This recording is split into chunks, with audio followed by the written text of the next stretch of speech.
పండగ మామూలు. రచన కొవ్వలి లక్ష్మీనరసింహారావు గారు. ఈ అమ్మాయిని నేను ఎరుగుదునులేవోయ్ అని మూర్తి పకపకా నవ్వాడు. ఆ ఫోటో ఎక్కడి నుంచి తీశావు అని నేను కోపంగా అడగటంతోనే మూర్తి విరగబడి నవ్వటమే గాని ఏమీ సమాధానం చెప్పలేదు. నాకు కోపం మరింత ఎక్కువైపోయింది. ఏమిటా కుంటి వేషం? ఇక మంచి చెడ్డ అక్కర్లేదా ఏమిటి? ఎక్కడో సూటికేసి అడుగున పడేసి ఉంచిన ఫోటోని నిన్నెవరు తీయమన్నారు? ఇంకా ఇలా ఇవేం అని నేను తిరిగి గద్దించి అడిగాను. అతను తిరిగి విరగబడి నవ్వుతూ, ఈ అమ్మాయిని నేను ఎరుగుదునులే, నాకంతా అర్థమైంది అని మూర్తి. అయితే అయ్యిందిలే, ముందు ఆ ఫోటో నీలో ఇస్తావా ఇయ్యవా అని నేను కోపంగా అంటూ మూర్తిగాడి చేతిలో ఉన్న నా ఫోటోను నేను లాక్కోబోయాను. మూర్తి మళ్ళీ కొంటెతనంగా నవ్వుతూ దూరంగా తొలగిపోయాడు. నాకింక కోపం ఉండబట్టలేదు. ఇటువంటి తుంటరులతో స్నేహం చేయడం నాదే తప్పు.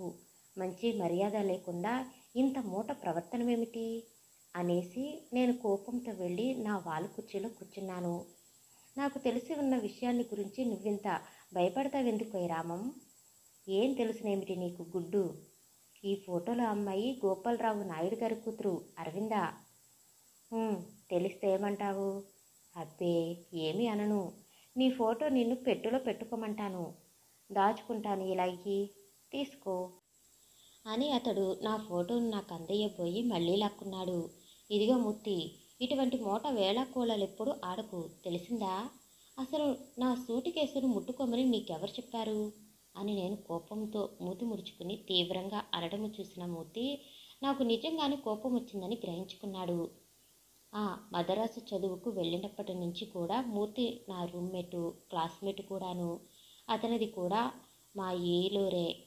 అందువల్ల ఇద్దరము ఒకే గదిలో ఉండి సావాసంగా చదువుకుంటున్నాము. మూర్తి మంచివాడే కానీ మధ్య మధ్య ఇటువంటి కొంటి పనులు చేస్తూ ఉంటాడు. దానితో నాకు రెమ్మెత్తుకొస్తూ ఉంటుంది. సాధారణముగా నా సూటు కేసుకి ఎప్పుడు తాళం వేసే ఉంటుంది. అదేమిటో ఆనాడు తొందరగా కాలేజీకి వెళ్ళిపోతూ తాళం వేయటం మర్చిపోయానులే ఉంది. నాకంటే మూర్తి 1 గంట ముందుగా వచ్చేశాడు కాలేజీ నుంచి. వచ్చి చేసిన పని ఇది. అరవింద్ ఫోటోను నేను అతి భద్రంగా సూట్ కేసు అడుగున పడేసి ఉంచాను. దానిని మూర్తి ఎలాగును చూశాడో ఏమిటో. నేను కాలేజీ నుంచి గదికి వచ్చేటప్పటికీ ఆ ఫోటోని చేత్తో పట్టుకుని వికవికలు పకలు మొదలుపెట్టాడు. అప్పుడు ఆ ఫోటో విషయం కాక ఇంకేదైనా అవుతే నాకంత కోపం వచ్చేది కాదు. నేను ఎంతో రహస్యంగా దాచుకున్న ఫోటోని తీసి చూడడమే కాకుండా దాని గురించి కామెంట్ చేయడం మొదలుపెట్టాడు. దానిలో నలుగురు పెట్టడంతోనే నాకు నిజంగానే కోపం వచ్చిందని గ్రహించుకున్నాడు. మెల్లిగా ఫోటోని పట్టుకుని నా దగ్గరకు వచ్చి, పోనీలేవై రామం, ఈ మాత్రం దానికే ఇంత కోపం రావాలా? ఇదిగో నీ ఫోటో నువ్వు జాగ్రత్తగా పెట్టుకో బాబు. తలకాయ నొప్పిగా ఉండి కాలేజీ నుంచి త్వరగా వచ్చేశాను. ఇంటికి రాగానే బాధ మరీ ఎక్కువైంది. నువ్వు సూట్ కేసులో ఎప్పుడు యాస్ట్రిక్ బిళ్ళలుండటం మామూలు కాబట్టి ఎక్కడైనా ఓ బిళ్ళ దొరుకుతుందేమోనని సూట్ కేసుని తీసి వెతుకుతూ ఉంటే బట్టల అడుగు గురించి ఈ ఫోటో కింద పడింది. ఈ అమ్మాయిని నేను కూడా ఎరుగుదును కాబట్టి ఇది నీ పెట్టెలోకి ఎలా వచ్చిందా అన్న ఆశ్చర్యంతో యువతలకు తీశాను. యాస్ప్రిన్ బిళ్ళ దొరక్కపోవటం వల్ల నాకు కావలసిన పని జరగనే లేదు. నీ సూట్ కేసు తీసి ఉండటం వల్ల తీశాను కానీ లేకపోతే తీస్తానా ఏమిటి? ఇంతకు ఈవేళ నీ చేత తిట్లు తినే యోగం నాకుండబట్టి ఇంత జరిగింది. లేకపోతే జరుగుతుందా ఏమిటి అని మూర్తి 1/2 గంట వరకు తను చేసిన పనికి నాకు ఎక్స్ప్లెనేషన్ చెప్పి నా ఫోటోని నాకిచ్చి తిరిగి, తప్పు క్షమింపుమయ్యా తాపసనే చేసినట్టి అని నాటకంలో మాదిరిగా యాక్షన్ చేస్తూ నా కాళ్ళ మీద పడ్డాడు. వాడి చేష్టలన్నీ చూసిన నాకు కోపమంతా పోయి నవ్వాగింది కాదు. ఇక చాలే పోయి, ఎవరైనా చూస్తే నవ్వుతారు కూడాను. నీకు అల్లరి గుణాలు ఇంకా పోవా ఏమిటి? లేలే అని నా కాళ్ళ మీద పడ్డ అతన్ని లేవదీశాను. మిత్రమా, నా తప్పు క్షమించితివా? ఎంత ఘోరం ఆచరించితివి? నువ్వు ప్రేమించిన కాంతాలాలమ్మ యొక్క ఛాయాపటమును నేను దొంగిలించి వీక్షించి తిని గదా. ఎంత ఘోరము అని వాడు రిపెంటెన్స్తో యాక్ట్ చేయటము చూస్తే నాకెంత ఆపుకున్నా నవ్వాగడం లేదు. నా కోపమును పోగొట్టడానికే వాడి వేషమంతా వేస్తున్నాడని నాకు తెలుసు. ఇక చాలేవే, వేషాలకు కట్టిపెట్టు. ఎంత కోపంగా ఉన్నా నవ్విస్తావు నువ్వు అని నేనంటే, అంత కోపం రావటానికి ఇప్పుడేమంతా మునిగిపోయిందేమిటి అని మూర్తి అడిగాడు. నా పెట్టెలో నుంచి ఈ ఫోటోను తీసినందుకు నువ్వు కాబట్టి సరిపోయింది. ఇదే ఇంకొకరైతే ఎంత గొడవైనా జరిగేది అని నేనన్నాను. పోనీ అయ్యిందేదో అయిపోయింది, కానీ అసలు కథ ఏమిటో నాకు కూడా కాస్త చెబుదు. చెప్పాల్సిందే. ఏం, నువ్వే విషయమైనా అతి రహస్యంగా దాస్తావనా? దాచవలసిన విషయమైతే తప్పకుండా దాస్తాను. ఈ కబురు కానీ మన ఏలూరులో ఎవరు చెవినైనా వేశావు అంటే ఊరంతా అల్లరైపోతుంది. అంతకు ముందే వీధిలో ఉన్న వాళ్ళందరూ ఆ అమ్మాయికి నాకు ఏదో ఉందని అనుమానపడి చచ్చిపోతున్నారు. ఏ కారణము లేకుండా ఎందుకు అనుమానపడతారు? అన్న కారణమేముంది? వాళ్ళ ఇల్లు మా ఇల్లు ఎదురెదురుగా ఉండటం పెద్ద కారణం. తర్వాత ఆ అమ్మాయి వాళ్ళ మేడ మీది కిటికీ దగ్గర కూర్చుండటము, నేను మా వీధి కిటికీ దగ్గర కూర్చుండటము, ఒకళ్ళ వైపు ఒకళ్ళం చూసుకోవటము. ఈ కారణాలు చాలవా ఏమిటి ఎవ్వరంలో ఉన్న ఇద్దరు స్త్రీ పురుషులను అనుమానించటానికి? అంతేనయ్యా? ఇద్దరు స్త్రీ పురుషులు ఒకళ్ళ వైపు ఒకళ్ళు చూసుకున్నంత మాత్రాన అనుమానించటమేనా? ముండా ప్రపంచం లేదు, ముండా ప్రపంచమా అని. మొదట్లో అంతకంటే అధికమేమీ జరగదు. క్రమంగా అన్ని పనులు జరుగుతాయి. చాలేస్తూ నీ వేళ కొలము నువ్వును. ఎన్నడూ ఆ అమ్మాయి నేను మాట్లాడుకోలేదు. పోనీ ఉత్తరాలు నడుస్తున్నాయి. పో, అది కూడా లేదు. అయితే ఇక ముందుంటుంది. 3-4 సంవత్సరాల నుంచి వాళ్లకు మాకు గర్భ విరోధంగా ఉంది తెలుసా? ఉంటే ఏంలే, దేని దారి దానిదే. కాకపోయినా గోపాలరావు నాయుడు గారికి మీకు అంత విరోధాలు ఎందుకు వచ్చాయి? ఏముంది, పార్టీ కక్షలు. నాయుడు గారు జస్టిస్ పార్టీ నాయకులు, మా నాన్నగారు కాంగ్రెస్ పార్టీ నాయకులు. అందువల్లనే క్రమంగా కక్షలు పెరిగిపోయినాయి కావచ్చును. పెద్దవాళ్లకు విరోధాలైతే అరవింద్కు నీకు ఏ విరోధము లేదుగా. పెద్ద పార్టీ కక్షలు మీ స్నేహానికి ఏమడ్డొచ్చాయి? చాలే, నువ్వు చెప్పే దాంట్లో ఏమీ అర్థం లేదు. పెద్దవాళ్ళకి ఇష్టం లేని పనిని మేం మాత్రం ఎలా చేస్తాము? పెద్దవాళ్ళకి ఇష్టం లేదు కానీ మీకు చేయాలని ఉన్నదంతూ. మూర్తి అడిగిన ప్రశ్నకు నాకు నవ్వాగింది కాదు. ఏమిటి చేయాలని ఉండటం? అబ్బే, ఏమీ లేదే, స్నేహం. చాలే, ఈ పోకిరి మాటలకి కట్టిపెట్టు. పోకిరి పనులు చేసేవాళ్ళు బాగానే ఉన్నారు, మధ్య నాక నిష్ఠూరం. పోకిరి పనులు ఎవరు చేశారంటావు? కొంచెం ఆలోచిస్తే నీకే తెలుస్తుంది. నువ్వు చెబుతూ. లేకపోతే ఈ వేషాలేమిటివై? వాళ్ళు చూస్తే నాయుళ్ళు, మీరు చూస్తే సిసలైన బ్రాహ్మణులు. ఆ పిల్లక 16 ఏళ్ళు నెత్తికొచ్చినా ఇంకా పెళ్లి ప్రయత్నాలు లేవు. 25 ఏళ్ళు నిండని నీకు ఆ ప్రయత్నం లేదు. పోనీ ఇద్దరిది ఒకే కులమైతే పెళ్లి చేసుకునే ఉద్దేశంతో ముందుగా చేసుకుంటున్నారేమో. అంటే కులాలు భేదించటం వల్ల అది లేదు కదా అను. ఇక ఆ పిల్ల మేడ కిటికీలోను, నువ్వు ఈ కిటికీలోను కూర్చుని ఫోకస్ కొట్టడం అంటే ఏమి మర్యాదో నాకు చెబుదు. మహా నీతిమంతుడిలా కబుర్లు చెబుతున్నావు. ఆ విధంగా మీరిద్దరూ ఒకళ్ళను చూసి ఒకళ్ళు సైటు కొట్టుకుంటుండడమును నేను కూడా అనేక సార్లు చూశాను కాబట్టి ఇంత ధైర్యంగా అడుగుతున్నాను. నాకు సమాధానం చెప్పు. ఇటువంటి పనులు చేస్తున్నప్పుడు ప్రజలు అనుమానించారంటే అనుమానించరు. ఆ పిల్లకు నీకు ఏ సంబంధము లేకుండా నీ దగ్గర ఆమె ఫోటో ఎలా వచ్చిందో చెప్పు. పిల్లి కళ్ళు మూసుకుని పాలు తాగుతూ ఎవరు చూడడం లేదనుకుంటుందంట అని మూర్తిగారు నన్ను ఆ వేళ టకాయించి ఆగటంతోనే నా గుండె నీరైపోయింది. కథ అడ్డం తిరిగిందేమిటా అని ఆలోచించడం మొదలుపెట్టాను. అప్పుడు వాడికి తృప్తికరమైన సమాధానం చెప్పకపోయినట్లయితే రేపు డిసెంబరు సెలవులకు ఏలూరు వెళ్ళినప్పుడు ఈ వార్తను ఊరంతా అంటకాల్చేస్తాడు. అరవింద ఇంట్లోనూ మా ఇంట్లోనూ కూడా ఈ వ్యవహారం తెలిసిందంటే పెద్ద గొడవైపోతుంది. అందువల్ల వీడిని మంచి మాటలతో సముదాయించాలి, బాగా ఆలోచించి సమాధానం చెప్పాలి అని నాలో ఆలోచించుకుని, అబ్బ పోవే, ఈవేళ మాల గోల తెచ్చిపెట్టావు. కాఫీ వేళ కూడా దాటిపోయింది. ముందుగాలే హోటల్కి వెళ్ళి కాస్త టీ పుచ్చుకుందాము అని నేను కాఫీ హోటల్ పరిగెత్తగానే మూర్తిగాడు సగం లొంగిపోయినాడు. అప్పుడు నేను అరవింద్ ఫోటోను తిరిగి పెట్టెలో భద్రపరుచుకుని మూర్తిని తీసుకుని కాఫీ హోటల్కు బయలుదేరాను.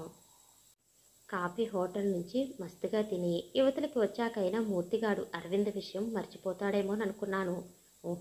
వాడు మర్చిపోతాడా? దేవంతకుడు. అయితే ఏమిటంటావోయ్, వాళ్ళ అరవింద్ ఫోటో నీకెలా వచ్చింది అని అడిగాడు. చెబుతానులే గాని ఈవేళ మొదటి ఆటకు సినిమాకు పోదాం వస్తావు అని నేను వాడి నా గొడవ నుంచి తప్పిద్దామనే ఉద్దేశంతో అన్నాను. ఈవేళ సినిమా చూడనక్కర్లేదు, ఏమీ బాగుండలేదట. నిన్నను మన పక్క రూములో వాళ్ళు వెళ్ళి చెప్పారు. అంతకన్నా బిజీ, ఒడ్డుకు షికారు పోదాం రా అని అతను అనడం వల్ల ఇద్దరము బీచ్ ఒడ్డుకు ప్రయాణమై వెడుతున్నాము. మార్గంలో అతడు అరవింద్ విషయాన్ని ఏమీ ఎత్తలేదు. మర్చిపోయినాడు కాబోలునని సంతోషపడ్డాను. అమ్మా, వాడు మర్చిపోతాడు. మార్గంలో ఆ కబురు ఈ కబురు చెప్పాడు. కానీ తీరా బీచ్ ఒడ్డున కూర్చోగానే తిరిగి ఆ సంగతిని ఎత్తాడు. నేను ఈ విషయాన్ని ఎవరితోనైనా చెబుతానేమోనని నువ్వు అనుమానపడుతున్నావేమోనోయ్ రామం. నీకు అటువంటి అనుమానం ఏది అక్కర్లేదు. అరవింద్ చాలా అందమైన పిల్ల. అందువల్ల మీరిద్దరూ ప్రేమించుకున్నారేమో. ఆ విషయం తెలుసుకుని సంతోషిద్దామని అడుగుతున్నాను. అంతేగాని నాకు మరో దురుద్దేశమేమీ లేదు. ఇప్పటికి కూడా నీకు చెప్పడానికి ఏమైనా అభ్యంతరం ఉంటే చెప్పడం మానేయి. నేను నిర్బంధము చెయ్యను. చా, అదేమిటోయ్ మూర్తి అలా అంటావు? మన ఇద్దరిలోనూ అటువంటి తేడా ఎప్పుడైనా ఉందా? లేదు కనుకనే నువ్వు లేనప్పుడు నీ సూట్ కేసు తీయడము, కర్మవశాత్తు అందులో ఉన్న అరవింద ఫోటోను చూడడము, దాని గురించి ఇలా అడగటము తటస్థించింది. అవునులే, ఇంతకు మా ఇద్దరకు నడుమ జరిగిన గ్రంథమేమైనా ఉంటేగా నీతో చెప్పటానికి మానటానికిని. మేమిద్దరము ఒకళ్ళనొకళ్ళం చూసుకుంటున్నానడము నువ్వు కూడా చూశానని అంటున్నావు, అంతేనా? అంతకంటే ఎక్కువ విశేషమేమి జరగలేదు. అయితే ఆమె ఫోటో నీ దగ్గరికి ఎలా వచ్చింది? అదా, చెబుతాను విను. నిరుడు సంక్రాంతి భోగినాడు నేను క్లబ్బు నుంచి ఇంటికి వచ్చేస్తున్నాను. అప్పుడు అరవిందకు కూడా స్నేహితులింటి దగ్గర నుంచో మరెక్కడి నుంచో నా వెనకాలనే తమ ఇంటికి వచ్చేస్తుంది. మొదట నేను గుర్తించనే లేదు.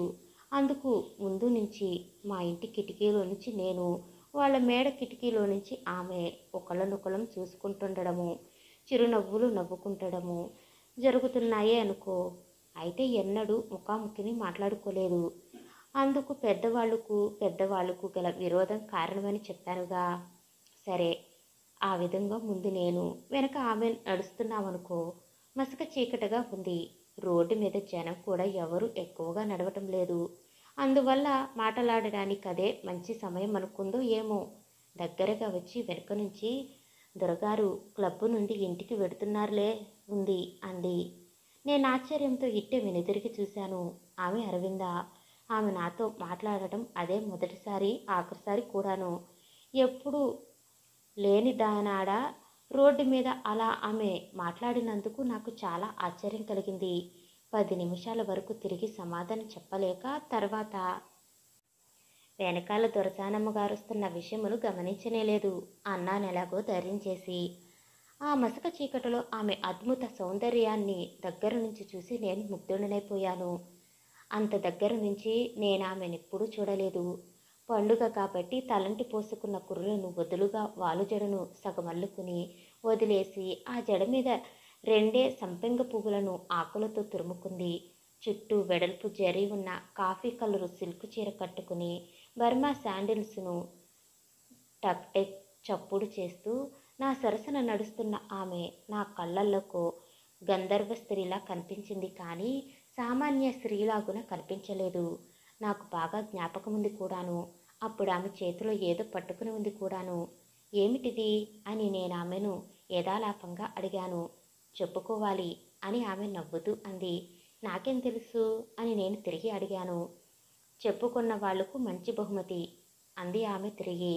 కొంచెం దీక్షగా ఆమె చేతిలో ఉన్న దానిని పరీక్షించి చూశాను. అట్టముక్కలలా కనిపించాయి. వాటి పైనున్న ఉల్లిపొర కాగితాల చీకటిలో సమతము నాకు కనిపించాయి. అంత క్రితం వాళ్ళ ఇంటికి ఫోటోగ్రాఫరు కెమెరా పట్టుకుని రావడమును వెళ్ళడము చూశాను. అందువల్ల అప్పుడు ఆమె చేతిలో ఉన్నవి ఫోటోలేనని గ్రహించుకున్నాను. చెప్పుకుంటే అది ఇచ్చేస్తావు కదూ అని నేను తిరిగి రెట్టించి ఆమెను అడిగాను. తప్పకుండాను అని ఆమె ధీమాగానే సమాధానం చెప్పింది. నీ చేతిలో ఉన్నవి ఫోటోలు అవునా అని నేను వెంటనే చెప్పేశాను. ఎవరివి? ఈ విషయం చెప్పాలని నువ్వు ముందుగా అనలేదు కాబట్టి వెంటనే ఆ ఫోటోలు ఇచ్చేయాలి అని నేనన్నాను. అన్నీనా అని ఆమె ఆతృతగా అడిగింది. అక్కర్లేదు, అందులో నాకు నచ్చిన దానిని ఒక్కదాన్ని మాత్రమే తీసుకుంటాను అని నేను అనగానే అరవింద ఏమీ మాట్లాడకుండా వెంటనే తన చేతిలో ఉన్న ఫోటోల దొంతరను నా చేతికి అందించింది. నేను నడుస్తూనే జేబులో ఉన్న బ్యాటరీ లైట్ను తీసి వెలిగించి ఆ ఫోటోలను చూశాను. అన్ని ఫోటోలలోనూ అరవింద్ యొక్క అమృతమూర్తే ఉంది. అప్పుడు నేనొక్క కాఫీని మాత్రమే తీసుకుని మిగిలిన వాటిని ఆమెకిచ్చేశాను.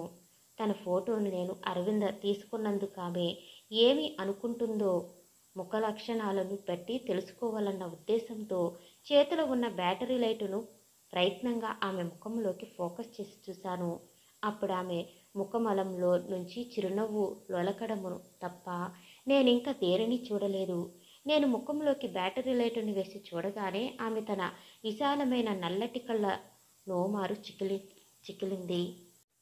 అబ్బా పోదురు, రోడ్డు మీద పరాసికం, ఎవరైనా చూస్తే అన్న అప్పటి ఆమె మాటలు నా చెవుల్లో అమృతమును కురిపించాయి. ఆమె మాటలను బట్టి ఎవరూ చూడకుండా నేను చేయటం ఆమెకిష్టమేనని నేను ఊహించుకున్నాను. ఇంతలో మా ఇళ్లకు దగ్గరగా వచ్చేసాము. మొత్తానికి ఫోటో లాగారు అని ఆమె నవ్వుతూ అంది. అప్పుడే ఏమైంది? ఈ పండుగకి దీనం, వచ్చే పండుగకి ఇంకేం మామూలు ఇస్తావో చూస్తాను అని నేను కొంటెతనంగా అన్నాను. ఇద్దరం ఒకేసారి వెడితే బాగుండదు, ముందు నేను వెళ్ళిపోతాను, ఆ తర్వాత మీరు రండి అని అనేసి ఆమె చకచకా నడిచి మేడలోకి వెళ్ళిపోయింది. తర్వాత నేను ఆమె ఇచ్చిన ఫోటోను కోటులో భద్రపరుచుకుని మెల్లిగా ఏమీ ఎరుగున వాడిలాగున మా ఇంటికి వెళ్ళిపోయి ఆమె ఇచ్చిన ఫోటోను ముందుగా నా పెట్టెలో భద్రపరుచుకున్నాను.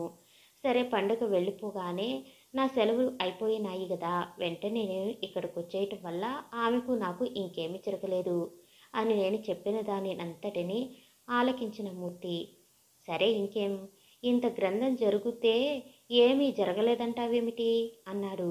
నేనేమీ మాట్లాడలేదు. ఆమె బ్రాహ్మణుల పిల్ల అయినా బాగుండును, నువ్వు నా ఇళ్ళ కుర్రాడివైనా బాగుండిపోను, ఇప్పుడు ఇద్దరివి చెరో కులము అయిపోయింది ఎలాగూ? తెగించిన వాళ్లకు కులాలు అడ్డుపడతాయా ఏమిటి? సరే, తీరైపోయింది, నువ్వు ముందు జాగ్రత్తలోనే ఉన్నావన్నమాట. అబ్బే అది కాదోయ్, మాట వరుసకంటున్నాను, తెగించిన వాళ్ళకందరకు కులాలు అడ్డొస్తున్నాయా? నన్ను గురించి, ఈ ప్రత్యేక విషయాన్ని గురించి నేను అనటం లేదు. సరేలే ఇంకెందుకు, కథ అర్థమైపోయిందిగా. ఏమర్థమైపోయింది? ఇక నీ గొడవ నీదే గాని ఎదుటి మనిషి చెప్పేదాన్ని నువ్వు వినిపించుకోవు. ఎవరికైనా తెగిస్తే కులాలు మతాలు అడ్డురావని లోక రివాజును గురించి నేను చెబుతుంటే నువ్వప్పుడే ఇంకోలా అర్థం చేసుకుంటున్నావు. ఇంక నిన్నేమీ అడగనోయ్, నువ్వు చెప్పినట్లే లోక రివాజును గురించే చెప్పావనుకో. పోనీలే గాని ఈ విషయాన్ని కానీ ఇంకెక్కడైనా అన్నావు సుమి, ఏమీ లేనిది కుంపలంటుకుపోతాయి. నాకు ఆ మాత్రం తెలియదటోయ్, అంత మూర్ఖంగా ప్రవర్తిస్తానా? ఏదో స్నేహితుడి కదా అని జరిగిన యథార్థ విషయాలన్నిటినీ నవ్వుతాను చెబితే నేనింకోళ్లతో అంటానా? అనవులే, ఎందుకైనా మంచిదని ముందు జాగ్రత్తగా చెప్తున్నాను. మంచిదేలే, అయితే మన ప్రయాణాలెప్పుడు? ఇదిగో ఈవేళ డిసెంబరు 24 కదా, ఎల్లుండితో పరీక్షలాపరు, మనము రాత్రి మెయిల్కే పోవచ్చును. తిరిగి పండుగ వెళ్ళిన 15 నాడు కాలేజీది ఓపెనింగు కదూ. మరే, అయితే పండుగ రోజు మామూలు దొరుకుతుందన్న మాటే.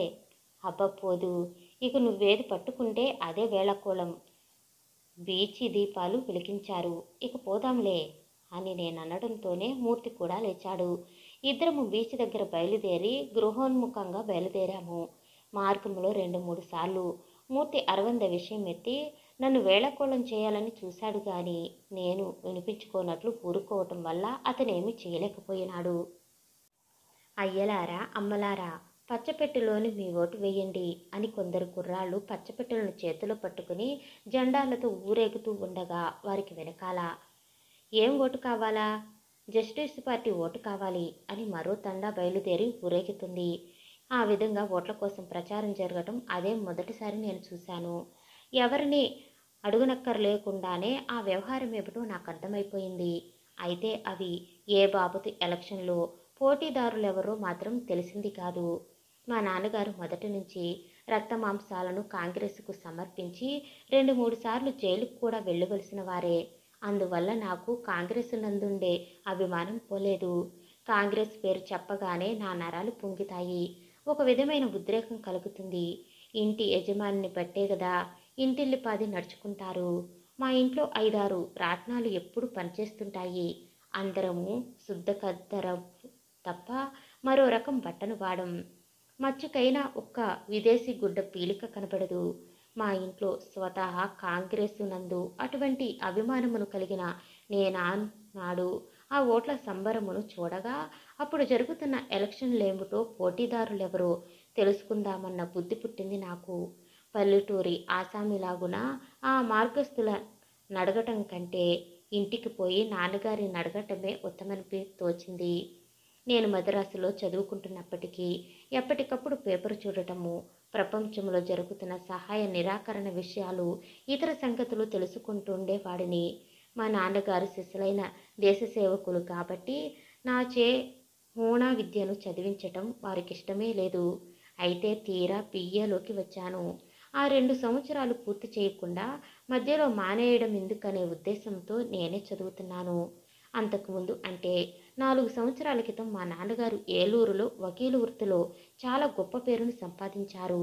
ఆ పేరుతోనే కొంత ఆస్తిని కూడా సంపాదించారు. ఇంతలో భారతీయుల స్వతంత్ర పోరాటం తీవ్రంగా జరగటము, మహాత్ముడు దేశీయులందును స్వతంత్ర పోరాటంలోకి రావలసిందని ఆహ్వానించి యుద్ధభేరీని మ్రోగించడము జరిగింది. అందువల్ల మా నాన్నగారు వెంటనే వకీలు ఉద్యమాన్ని విరమించుకుని యుద్ధరంగంలోకి దిగి ఆ గ్రామంలో పెద్ద నాయకులను పెంచుకుని ఈ 4 సంవత్సరాలలోనూ 2 సార్లు జైలుకు వెళ్లారు. లాఠీ దెబ్బలు తిన్నారు.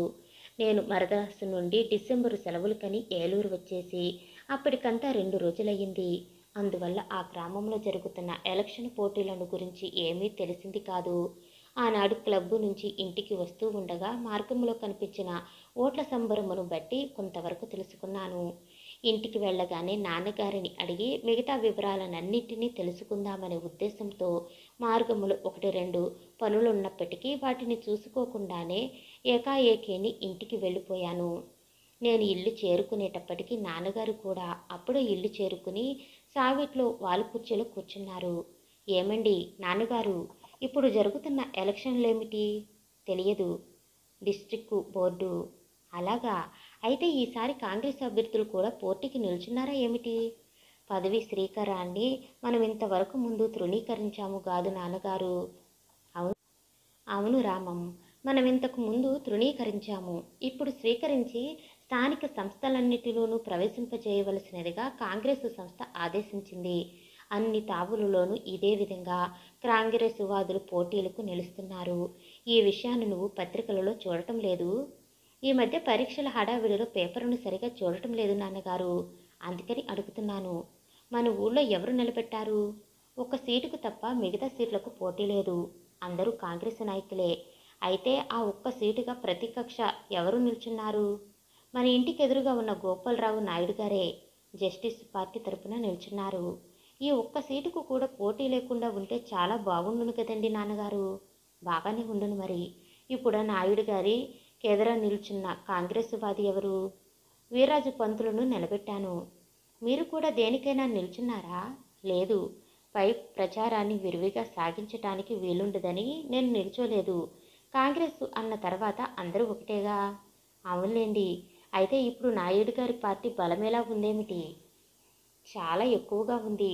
దానికి తోడు డబ్బు లేకుండా వెదజల్లేస్తున్నాడాయన. ఓటుకు 25-30 కూడాను.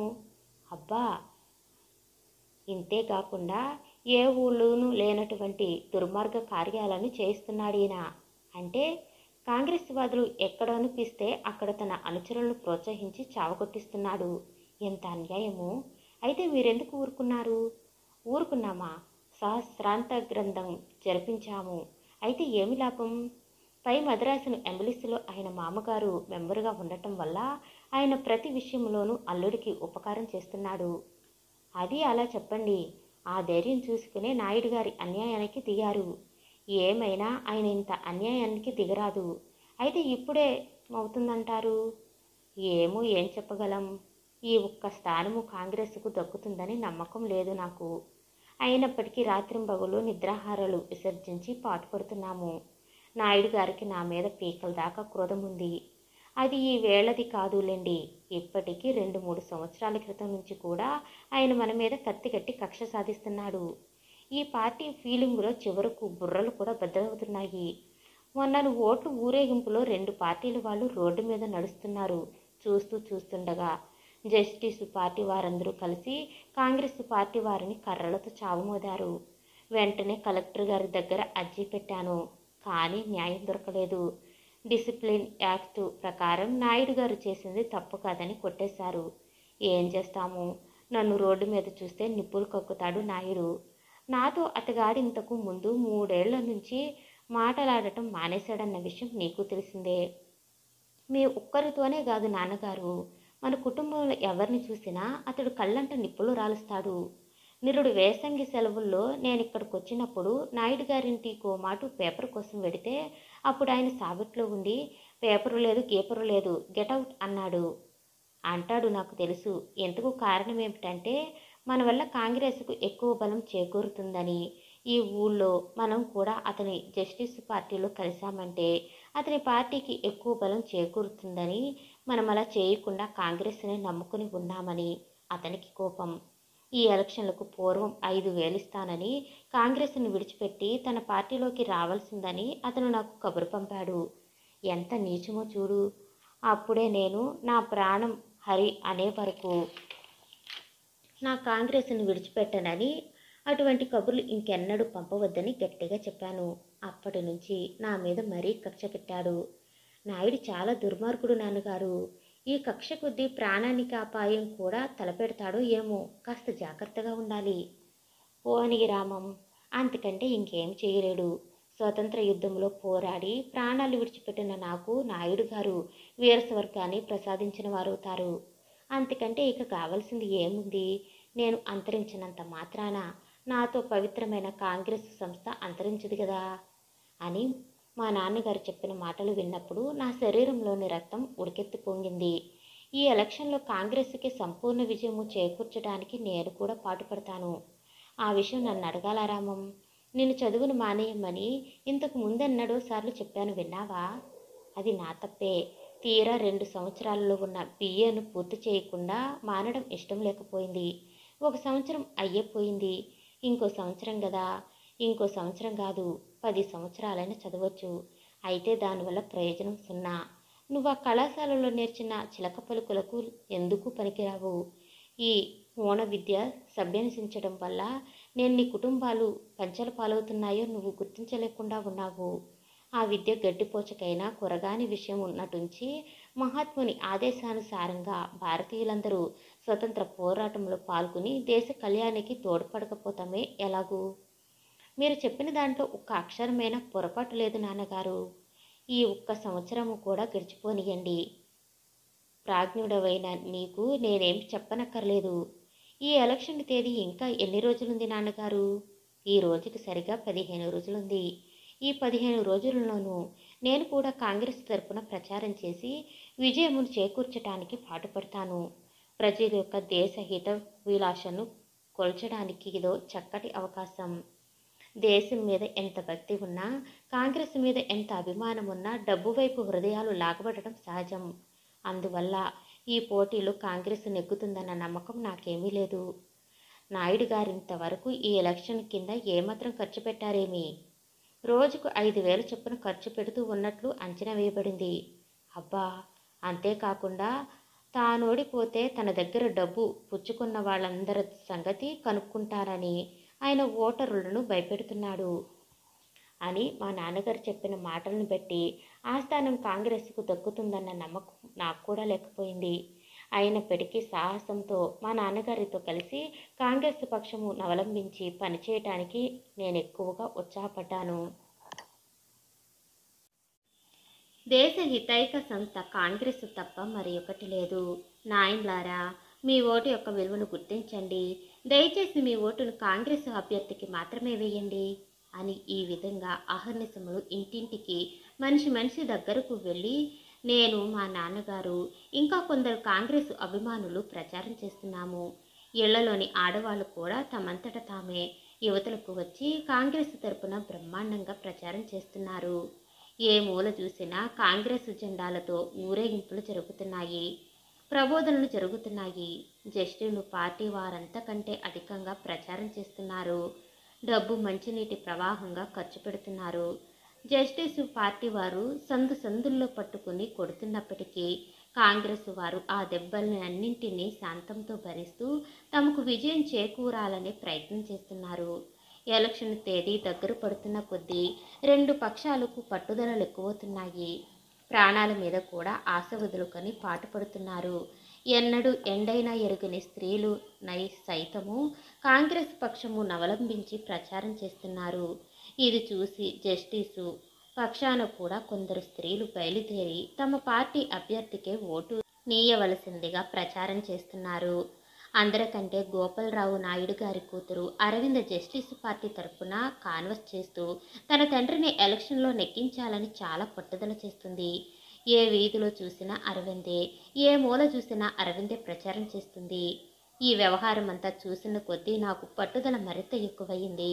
అరవిందకు వెనకాలనే ఉంటూ ఆమె జస్టిస్ పార్టీకి ఓటు వేయవలసిందని ప్రచారం చేస్తున్న ప్రతి చోట నేను ఆగి మా కాంగ్రెస్ తరపున తీవ్రంగా ప్రచారం చేస్తున్నాను.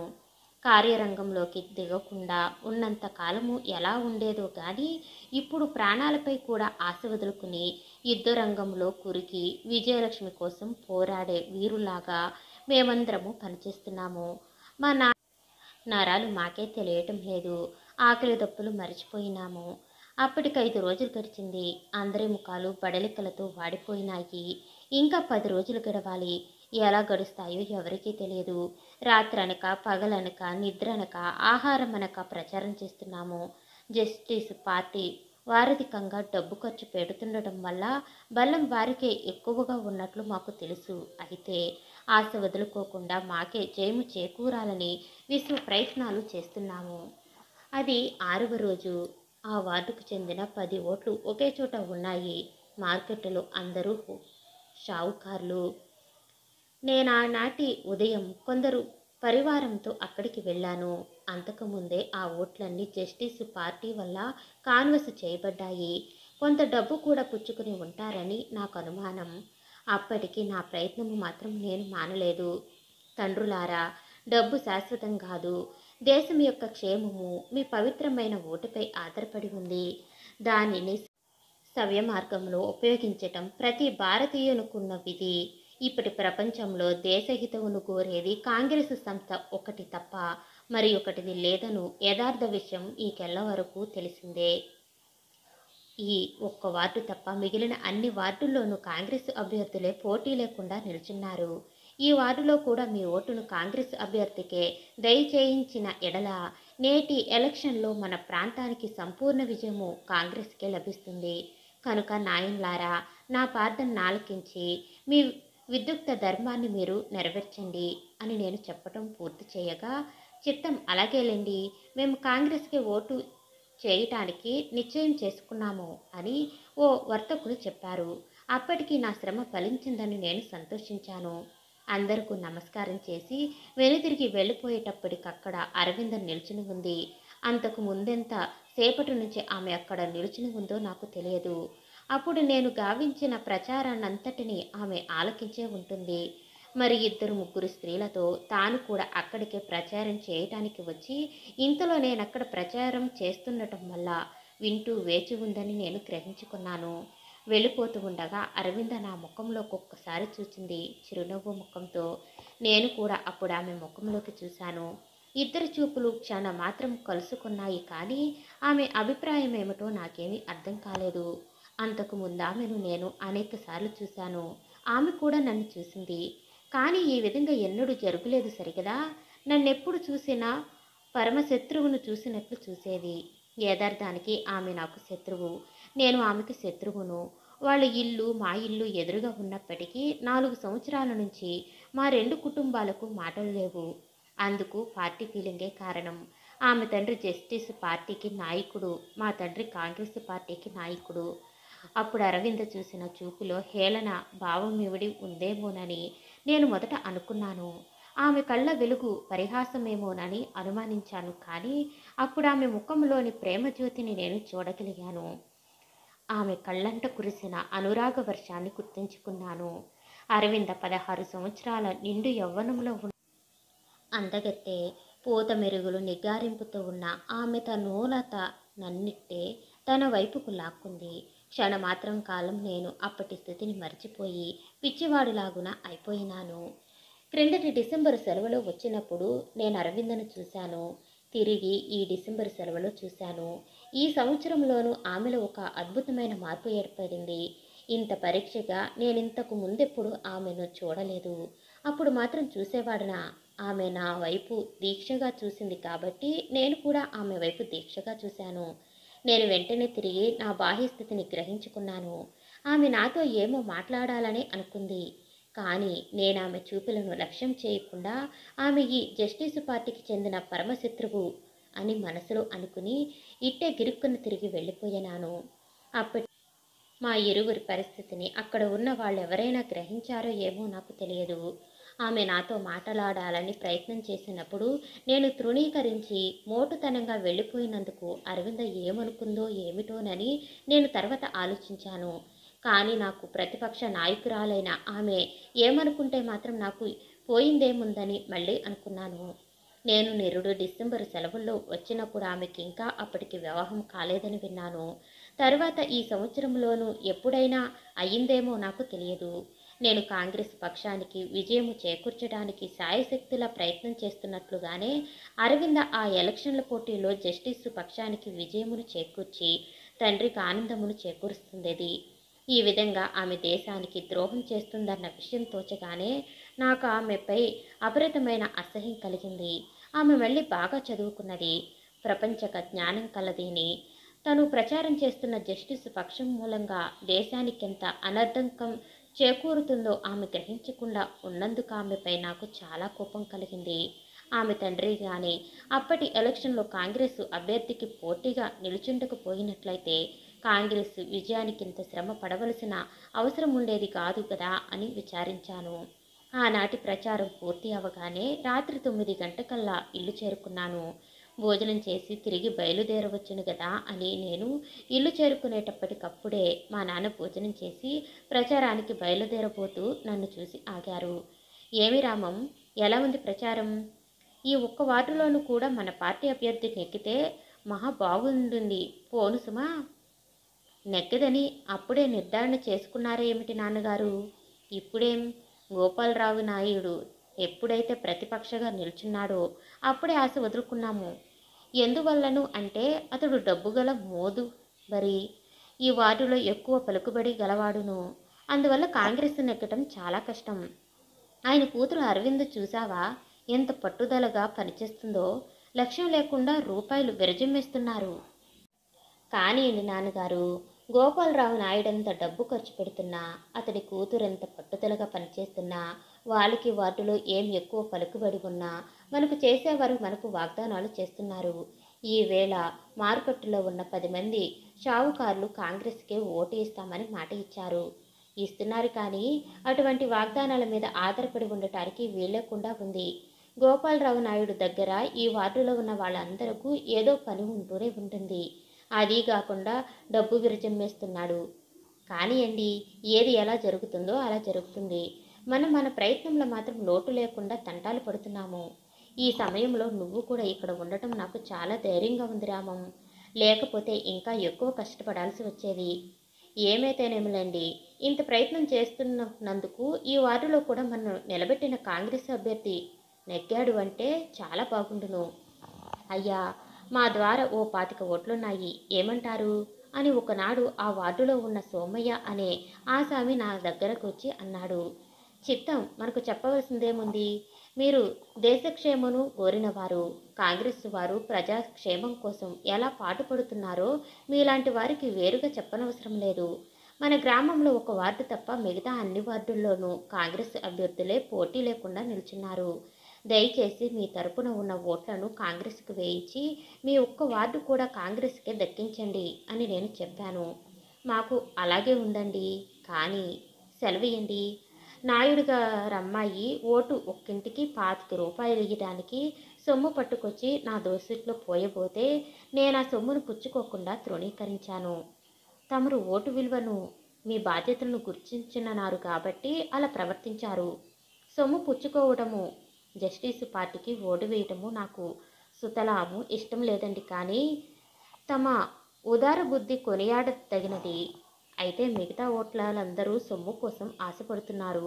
నేను వారికి అనేక విధాల నచ్చ చెప్పగా జస్టిస్ పార్టీ వారు ఓటు ఒక్కింటికి 25 రూపాయలు ఇస్తూ ఉన్నప్పుడు కాంగ్రెస్ పార్టీ వారు ఓటు ఒక్కంటికి 20 రూపాయలైనా ఇస్తే మనమందరము సంతోషంతో కాంగ్రెస్ పార్టీకే ఓటు వేద్దాము అంటున్నారు.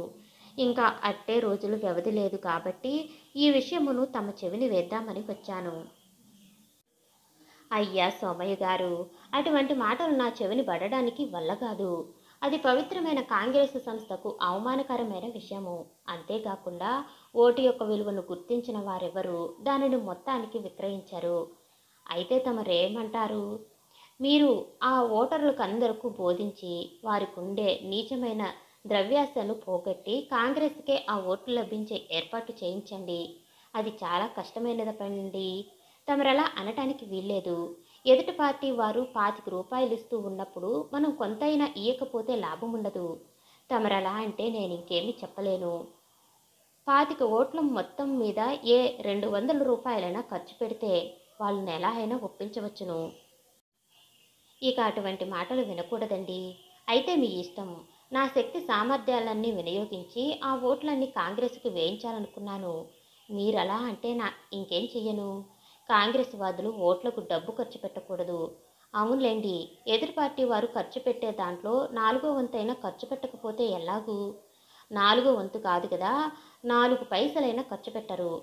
ఓటరులు తమ బాధ్యతలను గుర్తించినంత కాలము స్థానిక సంస్థ ఈ విధంగా అధోగతి పాలు కావాల్సిందే తప్ప వేరు మార్గం ఏదిన్నీ లేదు. ఆదరాభిమానములను సంఘీభావములను కొలుచుట ఏర్పడిన ఈ ఎన్నికలు ద్రవ్యాశపై ఆధారపడితే ఇంకేముంది? పరిస్థితులు ఎలా ఉండగా ఈ పోటీలో కాంగ్రెస్ అభ్యర్థి నెగ్గుతాడని ఎలా అనుకోవాలి? ఓటు ఒక్కింటికి 25 రూపాయలు ఖర్చు పెట్టి బేరాలు చేస్తున్న జస్టిస్ పార్టీకి జయం లభించకుండా ఉండదు. అయ్యో, ఇన్ని రోజులు నిద్రాహారాలు విసర్జించి చేస్తున్న ఈ ప్రచారం అంతా వృధాయేనా? నాన్నగారు ఎంత పట్టుబడితే మాత్రం ఏమి లాభం ఉంటుంది? ఎంతమంది కాంగ్రెస్ నాయకులు ఎంతగా కష్టిస్తే మాత్రం ఏం ఫలితమేముంది అని నేను ఆనాడు సోమయ్య వెళ్ళిపోయిన అనంతరం ఒంటరిగా కూర్చుని ఆలోచించుకుంటున్నాను. అంతకుముందు వారం 10 రోజుల నుంచి నిద్రాహారాలు లేకుండా ప్రచారం చేయటం వల్ల ఆనాడు బడలికగాను జ్వరం వచ్చినట్లుగాను ఉంది. బయటకు వెళ్ళలేక ఇంట్లోనే కూర్చుని కాంగ్రెస్కి పోటీలో విజయం ఎలా లభిస్తుందా అని పరిపరి విధాల ఆలోచిస్తున్నాను. ఇంతలో నాయుడు గారి నౌకరు మా ఇంటికొచ్చి నా చేతికి కవరు ఉత్తరమును ఇచ్చి వెళ్ళిపోయినాడు. దానిని విప్పి చదవక క్రితమే నాకు చాలా ఆశ్చర్యం కలిగింది. మమ్మల్ని పరమశత్రువులుగా ఎంచి పగ సాధిస్తున్న నాయుడు గారింటి దగ్గర నుంచేమిటి ఉత్తరం రావటమేమిటి అని తెల్లబోయాను. వెంటనే ఆదుర్దతో దాన్ని విప్పి చదివాను. ముందు కింద సంతకం చూశాను. అది అరవింద చేవ్రాలు. క్రమంగా ఆ ఉత్తరమును పైనుంచి చదవడం మొదలుపెట్టాను. శ్రీ రామారావు గారికి. అరవింద, మొన్న మార్కెట్లో మీరు ప్రచారం చేస్తున్నప్పుడు మిమ్మల్ని కలుసుకున్నప్పటి నుంచి మీతో ఒకసారి కలిసి మాట్లాడాలని ముచ్చట పడుతున్నాను. అప్పుడే మాట్లాడాలని చూశాను. కానీ మీరందుకు అవకాశం ఇయ్యకుండా వెళ్ళిపోయినారు. ఈ ఎలక్షన్ల సందర్భంలో మనకు కలిగిన కక్షలను ఒక్కసారి మర్చిపోదాము. ఇప్పుడు నేను మిమ్మల్ని కలుసుకుని మాట్లాడదలుచుకున్న విషయానికి ఈ ఎలక్షన్లకు ఎటువంటి సంబంధమును లేదని తమరు గ్రహించుకోవాలి. కేవలము నా స్వవిషయమును గురించి మాత్రమే మీతో మాట్లాడడానికి ఉత్సాహపడుతున్నాను కాబట్టి మీరెటువంటి సందేహమును మనసులో పెట్టుకోక ఈ సాయంకాలం సరిగా 5 గంటలకు పురమందిరానికి వెనుక తట్టునున్న తోటలో నేను మీ రాకను నిరీక్షిస్తూ ఉంటాను కాబట్టి తప్పక రావలెను. ఇట్లు అరవింద. ఆ ఉత్తరమును శాంతంగానే చదివాను కానీ నాకేమీ అర్థం కాలేదు. ఆమె నాతో మాట్లాడదలుచుకున్నది ఎలక్షన్ల వ్యవహారం కాదుట, తన స్వవిషయమట. ఇదేదో చాలా చిత్రంగా ఉందే. అరవింద నాతో మాట్లాడవలసినంత స్వవిషయమేముంది చెప్పమా? ఇందులో ఏదైనా తంత్రముందా? నేను ఈ విధంగా కాంగ్రెస్ తరపున బలంగా ప్రచారం చేస్తున్నానని, తమకు అడ్డుదలుచుతున్నానని కక్షపూని ఒంటరిగా వెడితే ఆ తోటలో నాకేదైనా అపకారమును తలపెట్టడానికి ఉద్దేశించి నాయుడు గారి కుమార్తె చేత ఈ విధంగా ఉత్తరమును రాయించి ఉంటారా? అయితే అయి ఉంటుంది. లేకపోతే అరవింద్కు నాతో మాట్లాడవలసినంత రహస్య విషయమేముంటుంది? ఎక్కడైనా ఇంత అన్యాయం ఉంటుందా? ఒకవేళ నాయుడు గారు నేను తలంచినట్లుగా నాకు అపకారమే తలపెట్టారనుకుందాము. ఆ పనికి చదువుకున్నది, వివేకవంతురాలు అయిన అరవింద కూడా సమ్మతించి ఈ ఘోరాన్ని కడుగొడుతుందా? ఏమో, ఎందుకు కాకూడదు? ఆ తండ్రి కూతుళ్ళిద్దరూ ఒకటి కాదు. అయితే ఇప్పుడు ఆమె కోరి ప్రకారంగా వెళ్ళడమా మానడమా? ఎక్కడైనా ఇంత అన్యాయం ఉంటుందా? ఏకాంతంగా మాటలాడాలని రప్పించి అపకారం తలపెడతారా? అందులోనూ స్త్రీ హృదయం మెత్తనిది. నాయుడు గారు అక్రమానికి దిగినప్పటికీ అరవింద ఒప్పుకుంటుందా? అరవింద్కు నాతో అంత అవసరమైనదేముంటుంది చెప్పమా? ఆమె ఈ ఉత్తరంలో రాసిన విధంగా ఆనాడు మార్కెట్లో ప్రచారం చేస్తున్నప్పుడు ఆమె నాతో మాటలాడగోరిన మాట నిజమే. అప్పుడు ఆమె ఎర్రని కెంపు లాంటి పెదవుల మీద చిరునవ్వు కురిపించడం కూడా నేను బాగా గుర్తించాను. అందుకు కారణమేమై ఉంటుంది? అరవింద్ వంటి అవివాహిత అయిన కన్య నాతో ఏకాంతంగా మాట్లాడగోరడం ధర్మమేనా? ఈ విషయం తండ్రికి అసలు తెలుసునో తెలియదో? 10 మందికి ఈ సమాచారం తెలిస్తే ఏమనుకుంటారు? మా నాన్నగారికి ఈ సంగతి చెప్పడమా మానడమా?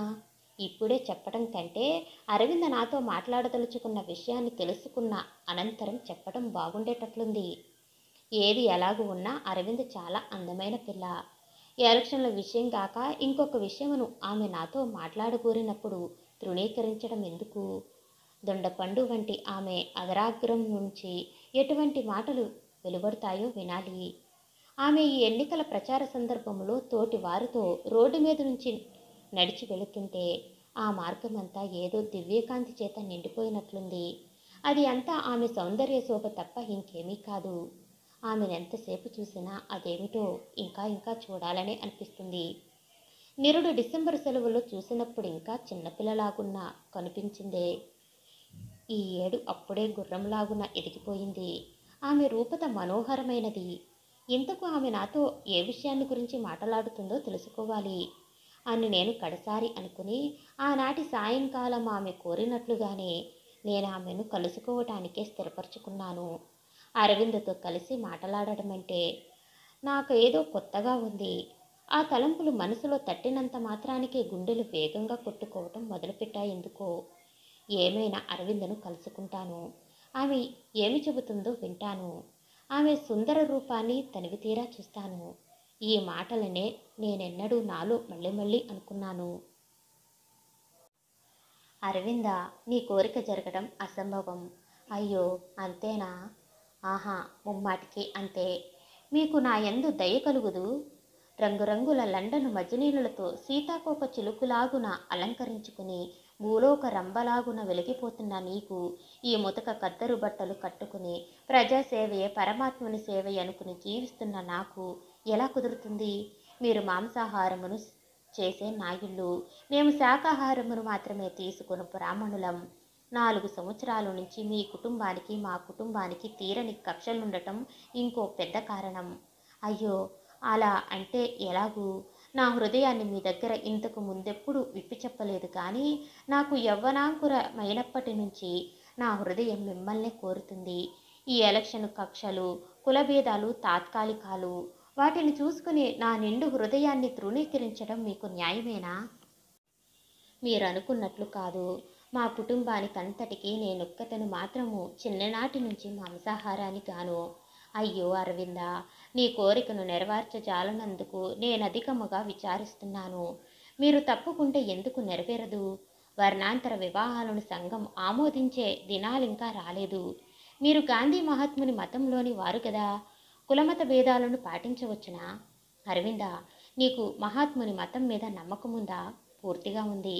అందుకేనా కాంగ్రెస్ అభ్యర్థి నిలిచిన స్థానానికి మీ నాన్నగారు పోటీగా నిల్చుని డబ్బు పెట్టి ఓట్లు కొంటున్నారు? మా నాన్నగారు చేసిన పనికి నేను ఉత్తరవాదినవుతున్నానా? నువ్వు మాత్రం ప్రచారం చేయటం లేదు. తండ్రిదొక మతము, కుమార్తెదొక మతము అవుతుందా? ఈ విషయంలో మీరు పూర్తిగా పొరపడుతున్నారు. ఎందువల్ల? మా నాన్నగారి ఆజ్ఞలను పాటించడానికి, వారికి సంతోషము చేకూర్చడానికి మాత్రమే వారి కుమార్తెనైన నేను నా విద్యుక్త ధర్మాను అనుసరించి ఈ జస్టిసు పక్షం తరపున ప్రచారం చేస్తున్నాను. కానీ ఈ ఉద్యమం మీద ఇష్టం ఉండి ఎంత మాత్రమూ కాదు. అరవింద, నీ మాటలు నమ్మదగినవేనా? భగవంతుడి సాక్షిగా నేను అసత్యము పలకటం లేదు. కాంగ్రెసు పవిత్రమైన సంస్థ అని, దేశహితమును గోరు ప్రజా సంస్థ, దానిని మించినది మరి ఒకటి లేదని ఎరుగుదును. అయినప్పటికీ నా తండ్రి ఆజ్ఞను పరిశీలించటం నాకు విధి. సరే, బాగానే ఉంది. అయితే నన్ను ప్రేమించడం మీ నాన్నగారికి ఇష్టమవుతుందా? నేను మీ శత్రువు కూటంలోని వాడిని, అన్యకులస్థుడను. నా హృదయం మీద నాకు సంపూర్ణాధికారం ఉంది. ఆ అధికారంతోనే నేను దానిని మీకు సమర్పించుకున్నాను. అరవింద, నీ మాటలు యుక్తియుతంగానే ఉన్నాయి. నీకు సమాధానం చెప్పటానికి నాకు శక్తి చాలకుండా ఉంది. అటువంటప్పుడు నేను చెప్పిన దాన్ని ఆమోదించడమే అని చెబుతున్నప్పుడు ఆమె కెంపుల్లాంటి పెదవులు చలిస్తుండటము నేను గుర్తించాను. అప్పటి ఒక చిరుకెరటము గాలి వల్ల ఆమె ముంగురలు విశాలమైన పాలభాగం మీద పడగా ఆమె వాటిని తన లేత వేళ్లతో సరిచేసుకుంటూ తిరిగి ఇలా అంది: మీరు నన్ను ప్రేమింపజాలకపోతే స్పష్టంగా చెప్పేయండి. నా కోరికను నాలోనే దిగమింగుతాను. అరవింద, అలా చెప్పటానికి నాకు నోరు రాదు. నీ సౌందర్యాన్ని నేనింతకు ముందు నుంచి నాలో నేను అభినందించుకుంటున్నాను. ఇప్పటి నీ మాటలు విన్న మీదట నీ గుణాలను కూడా కొనియాడుతున్నాను. ఈ నా జన్మ సార్థకం కావటానికి అభ్యంతరం ఏముంటుంది? అయినప్పటికీ నువ్వు అన్యకులస్తురాలువు. మీ నాన్నగారికి మా నాన్నగారికి 4 సంవత్సరాల నుంచి పార్టీ కక్షలున్నాయి.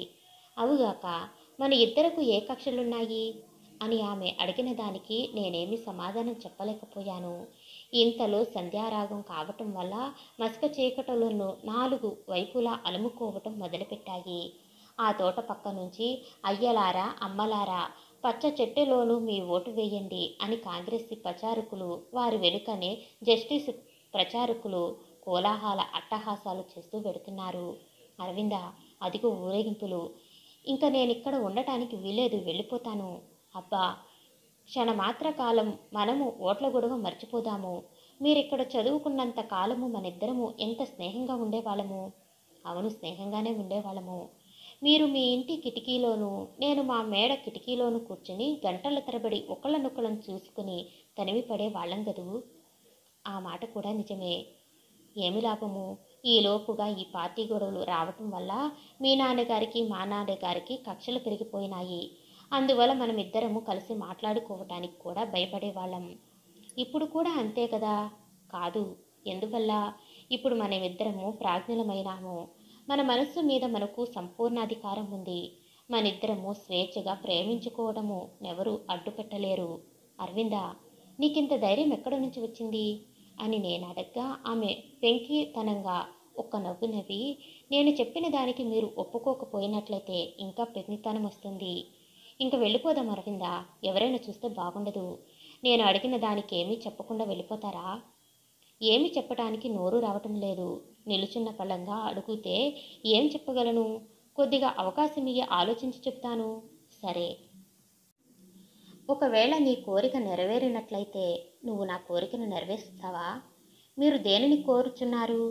నేను కాంగ్రెస్ విజయమును కోరుతున్నాను. ఈ ఎన్నికల్లో నువ్వు జస్టిస్ పక్షాన కాకుండా కాంగ్రెస్ పక్షాన ప్రచారం చేస్తావా? నేను ప్రచారం చేసినంత మాత్రాన కాంగ్రెస్ పార్టీకి ఎన్నికల్లో జయము ప్రాప్తిస్తుందా? తప్పకుండా ప్రాప్తిస్తుంది.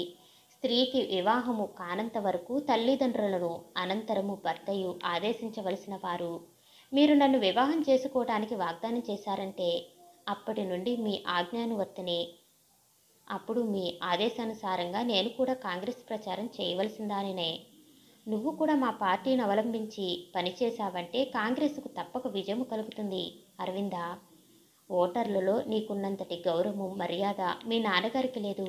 ఆ సంగతి నాకు తెలియదు. కానీ అంతకుముందు కాంగ్రెస్కి ఓటు చేస్తామని అనేక మంది నేను వెళ్ళి చెప్పగానే జస్టిస్ పక్షానికి ఓటు వేయటానికి వాగ్దానం చేశారు. నాకు తెలుసును అరవింద. అందుకని మీరు నా ప్రేమను అంగీకరించటానికి ఈ ఎన్నికలకు ముడిపెడుతున్నారా?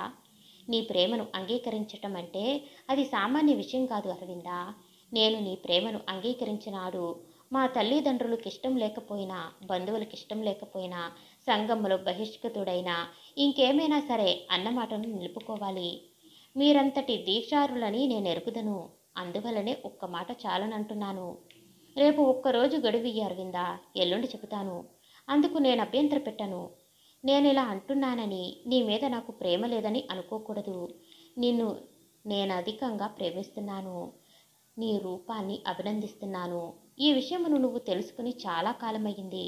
అటువంటిప్పటిక నా కోరిక నెరవేరడానికి ఏం అభ్యంతరం ఉంటుంది? అరవింద, విద్యావంతి వైపున నీకు తెలియని విషయాలేమీ ఉండవు. ఒక వైపున తల్లిదండ్రులు, మరోవైపున సంఘము, ఈ రెంటికి నేనిప్పుడు భయపడుతున్నాను. నేను కూడా మీలాగునే భయపడినట్లయితే ఈ విధంగా నా కోరికను మీతో చెప్పగలుగుదనా? మీరే సంఘానికి, ఏ తల్లిదండ్రులకు భయపడుతున్నారో నేను కూడా వాటికి భయపడవలసిన దాన్నే కదా. ప్రాణాలపై కూడా ఆశ వదులుకుని కొన్ని వేలు ఖర్చు పోసి అతి పట్టుదలతో మా నాన్నగారు జస్టిస్ పక్షం వైపు పాటుపడుతున్నారు. నేను కూడా ఈనాటి వరకు అందులకే పాటుపడుతుండడమును మీరు చూస్తున్నారు. అయితే మీ యందు నాకు గల గాఢానురాగము, మీతో కలియాలన్న ప్రబల కోరిక నన్ను వాటి నుండి వేరు చేస్తున్నాయి. నువ్వింకేమీ చెప్పనక్కర్లేదు అరవింద. నీ నోటంట ఈనాడి మాట ఆలకిస్తున్నందుకు నేను పరమానందమును అనుభవిస్తున్నాను. నా కోరికను మీరు వృధా పుచ్చారని నాకు ధైర్యంగా ఉంది. సరే, ఇంక వెళ్ళిపోదాము అని నేనంటూ ఆమె ముఖ లక్షణాలను పరీక్షించాను. వెళ్ళిపోవడం అనగానే ఆమెకెంతో కష్టంగా ఉన్నట్లుగా నేను గమనించాను. అయినప్పటికీ ఎంతసేపని ఆమెతో ఆ విధంగా ప్రేమ సయ్యాటలాడుతూ ఉంటాను. ఎల్లుండి సాయంకాలం ఇక్కడనే తిరిగి తప్పక కలుసుకుంటామా? తప్పక కలుసుకుంటాము అని చెప్పి నేను కూర్చున్న దగ్గర నుంచి లేవబోతుంటే అరవింద నా చేతిని పట్టుకుంది. నాకు భయమేసింది. గుండెలు వేగంగా కొట్టుకోవటం మొదలుపెట్టాయి. ఎవరైనా చూస్తున్నారేమోనన్న ఆవేదనతో 4 వైపులా పరికించి చూశాను. ఎవరూ లేరు. అరవింద నా చేతిని మెల్లగా తన పెదవులకు అందించుకొని ఒక్కసారి ముద్దు పెట్టుకుని, ఎల్లుండి ఈ పాటికి ఇక్కడ తప్పక ఏం అని ఆమె ఇక అక్కడ నిలుచుకుండా వెళ్ళిపోయింది. అరవింద్ యొక్క అప్పటి సాహసానికి నాలో నేనే ఆశ్చర్యపోయాను. గోపాలనాయుడు గారు గొప్ప శ్రీమంతుడు. ఆయన కూతురిమే ఎంత మాత్రము జంకు లేకుండా నాకు కబురు పంపి తన యొక్క ప్రేమను నాకు తెలిపి కరస్వర చేసి ముద్దు పెట్టుకుంది. అదంతా నాకు కలలాగున కనిపించింది. అంతకు 5-6 సంవత్సరాల నుంచి మేమిద్దరము ప్రేమ సయ్యాటలాడుకుంటున్నప్పటికీ వ్యవహారం ఇంతవరకు వస్తుందని నేనెప్పుడూ అనుకోలేదు. అరవింద సాహస కూరాలని నేనెన్నడూ ఊహించుకోనైనా లేదు. ఆమెను గురించిన ఈ తలంపులతో నేనా ఉద్యానవనమును విడిచి కాంగ్రెసు ప్రచారకులుండే తావుకు మెల్లిగా బరువెక్కిన హృదయంతో నడిచిపోయాను. అంతకు ముందు నుంచి కూడా ఉన్న గుండె జబ్బు మా నాన్నగారికి ఆనాడు ఎక్కువయ్యింది. ఎప్పుడైనా కాస్తంత ఆయాసపడితే ఆయనకి జబ్బు ఎక్కువ అవడం మామూలే. ఈ మధ్య ఈ ఎలక్షన్ గొడవల్లో ఆయన వేళకు భోజనం చేయకుండాను, నిద్రపోకుండాను, ఎండల్లో తిరిగి ఎక్కువగా శ్రమపడటం వల్లనే ఆ జబ్బు ఎక్కువైందన్నాడు. నేను ఇల్లు చేరుకునేటప్పటికీ ఆయన ఒళ్ళు తెలియకుండా పడి ఉన్నారు. ఇంట్లో మా అమ్మ మొదలైన వాళ్ళందరూ కంగారు పడుతున్నారు. నేను వెంటనే డాక్టర్ను తీసుకొచ్చి చూపగా అతడు 2 ఇంజెక్షన్లు ఇచ్చి, విశ్రాంతి చాలా అవసరం, ఏమాత్రం శ్రమపడ్డా ప్రమాదం వస్తుంది అని చెప్పి డాక్టర్ వెళ్ళిపోయాడు. ఆ విషయం మాకందరకు కూడా తెలిసిందే. అందువల్ల మేము ఆయన్ను మాట్లాడించకుండా ఆ రాత్రికి విశ్రాంతిగా పడుకోబెట్టాము. తెల్లవారేటప్పటికల్లా ఆయన కళ్ళు విప్పి కొద్దిగా మాట్లాడడం మొదలుపెట్టారు. దొడ్లో ముఖం కడుక్కుంటున్న నేను ఆయన మాటలు విని, నాన్నగారు, మీరు పూర్తిగా విశ్రాంతి తీసుకోవాలని డాక్టర్ గారు చెప్పారు. అందువల్ల మాట్లాడకుండా పడుకోండి అన్నాను. నాయనా, ఎలక్షన్లు ఎలా ఉన్నాయి? ఎన్నికల తేదీ దగ్గరకు వచ్చేసింది కూడాను. బాగానే ఉన్నాయిలేండి. ఇప్పుడు ఆ ఎన్నికల గొడవను మాట్లాడటానికి మీ ఒంట్లో బాగుండలేదు. నా శరీరంలో కొను ఊపిరి ఉండగా నేను ఆ ఎన్నికల గొడవను మాట్లాడకుండా ఉండలేనురా తండ్రి. ఈ గ్రామంలో ఆదిలో కాంగ్రెస్ సంస్థను నిలబెట్టిన వాడుని నేను. క్రమంగా దానికి బలమును చేకూర్చిన వాడుని నేను. ఈ ఎన్నికలలో 1 సీటు తప్ప మిగతా సీట్లనన్నిటినీ పోటీ లేకుండా కాంగ్రెస్ అభ్యర్థుల వశం చేసింది నేను. ఆ 1 సీటుకు గోపాలరావు నాయుడు అడ్డు నిలుచుకోకపోయినట్లయితే కాంగ్రెస్కి ఎన్నికలలో సంపూర్ణ విజయము చేకూరేది. ఇప్పుడింకా ఆ వార్డులో నాయుడుదే గెలుపు. ఏదో అయిపోతుందిలేండి. మీరు అనవసరంగా ఈ జిజ్ఞాసను పెట్టుకుని స్వస్థతను చెడగొట్టుకుంటున్నారు. అలా అంటే ఎలాగురా రామం? నా కంఠంలో ప్రాణం ఉండగా కాంగ్రెసు అపజయమును వినాలా? అయ్యో, ఒకవేళ నా ప్రాణం ఎట్టట్టయితే నువ్వు మాత్రం కాంగ్రెస్ విజయానికి పాటుపడడం మానేవు సుమి. మానలేండి, మీరు కాస్త కాఫీ తీసుకుని విశ్రాంతిగా పడుకోండి.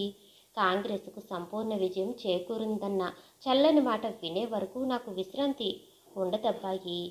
శక్తి వంచన లేకుండా పాటుపడుతున్నాము. జయాపజయాలు దైవాధీనములు.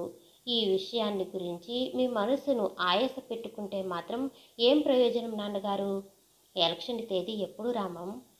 ఈ వేళకి ఇంకా సరిగా 4 రోజులుంది నాన్నగారు. ఆ వేళకైనా నాకు సులువుగా ఉంటుందో ఉండదో. మీరు లేని లోటు నేనేమి చెయ్యనులేండి నాన్నగారు. మీరు ఆ విషయమై ఎక్కువగా ఆదుర్దపడకండి. నువ్వు నాకంటే కూడా ఎక్కువ పాటు పడతావన్న విషయం నాకు తెలుసును, కానీ నా ఆదుర్ద అలా అనిపిస్తుంది. ఈ వార్డులో కూడా కాంగ్రెస్ అభ్యర్థి నెక్కుతాడని నీకేమైనా నమ్మకం ఉందా రామం? అప్పటి మా నాన్నగారి ఆదుర్తను చూసి క్రితం నాడు అరవిందకు నాకు జరిగిన విషయమునంతటిని అప్పుడు వారితో చెప్పేద్దామని ఆలోచించాను. కానీ అందువల్ల తిరిగి ఎటువంటి ఫలితం కలుగుతుందోనన్న భయంతో ఆ విషయం ఆయనతో చెప్పలేదు. ఇంతలో మా అమ్మ కాఫీని కాచి తీసుకొచ్చి నాన్నగారికి ఇచ్చింది. వారు దానిని తాగి పడుకున్నారు. ఇంతలో వారికి స్వస్థత చెడి ఉందన్న విషయమును తెలుసుకున్న స్నేహితులు, కాంగ్రెస్ ప్రచారకులు ఒక్కొక్కరుగా మా నాన్నగారిని చూడటానికి వచ్చారు.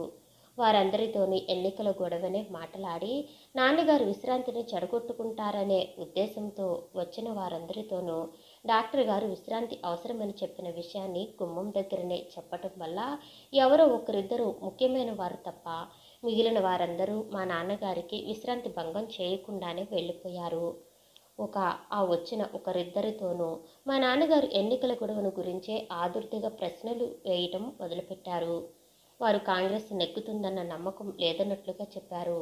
గోపాలరావు నాయుడు గారు డబ్బును విరజిమ్మేస్తుండటం వల్ల ఆ వార్డులో కాంగ్రెస్ అభ్యర్థి నెగ్గడం చాలా కష్టమని చెప్పారు. ఆ మాటలు నాన్నగారికి మరింత అస్వస్థతను చేకూర్చాయి. వారు కాంగ్రెస్కే ఆ ఎన్నికలలో సంపూర్ణ విజయమును చేకూర్చడం ఎలాగునా అని పరిపరి విధాల ఆలోచించడం మొదలుపెట్టారు.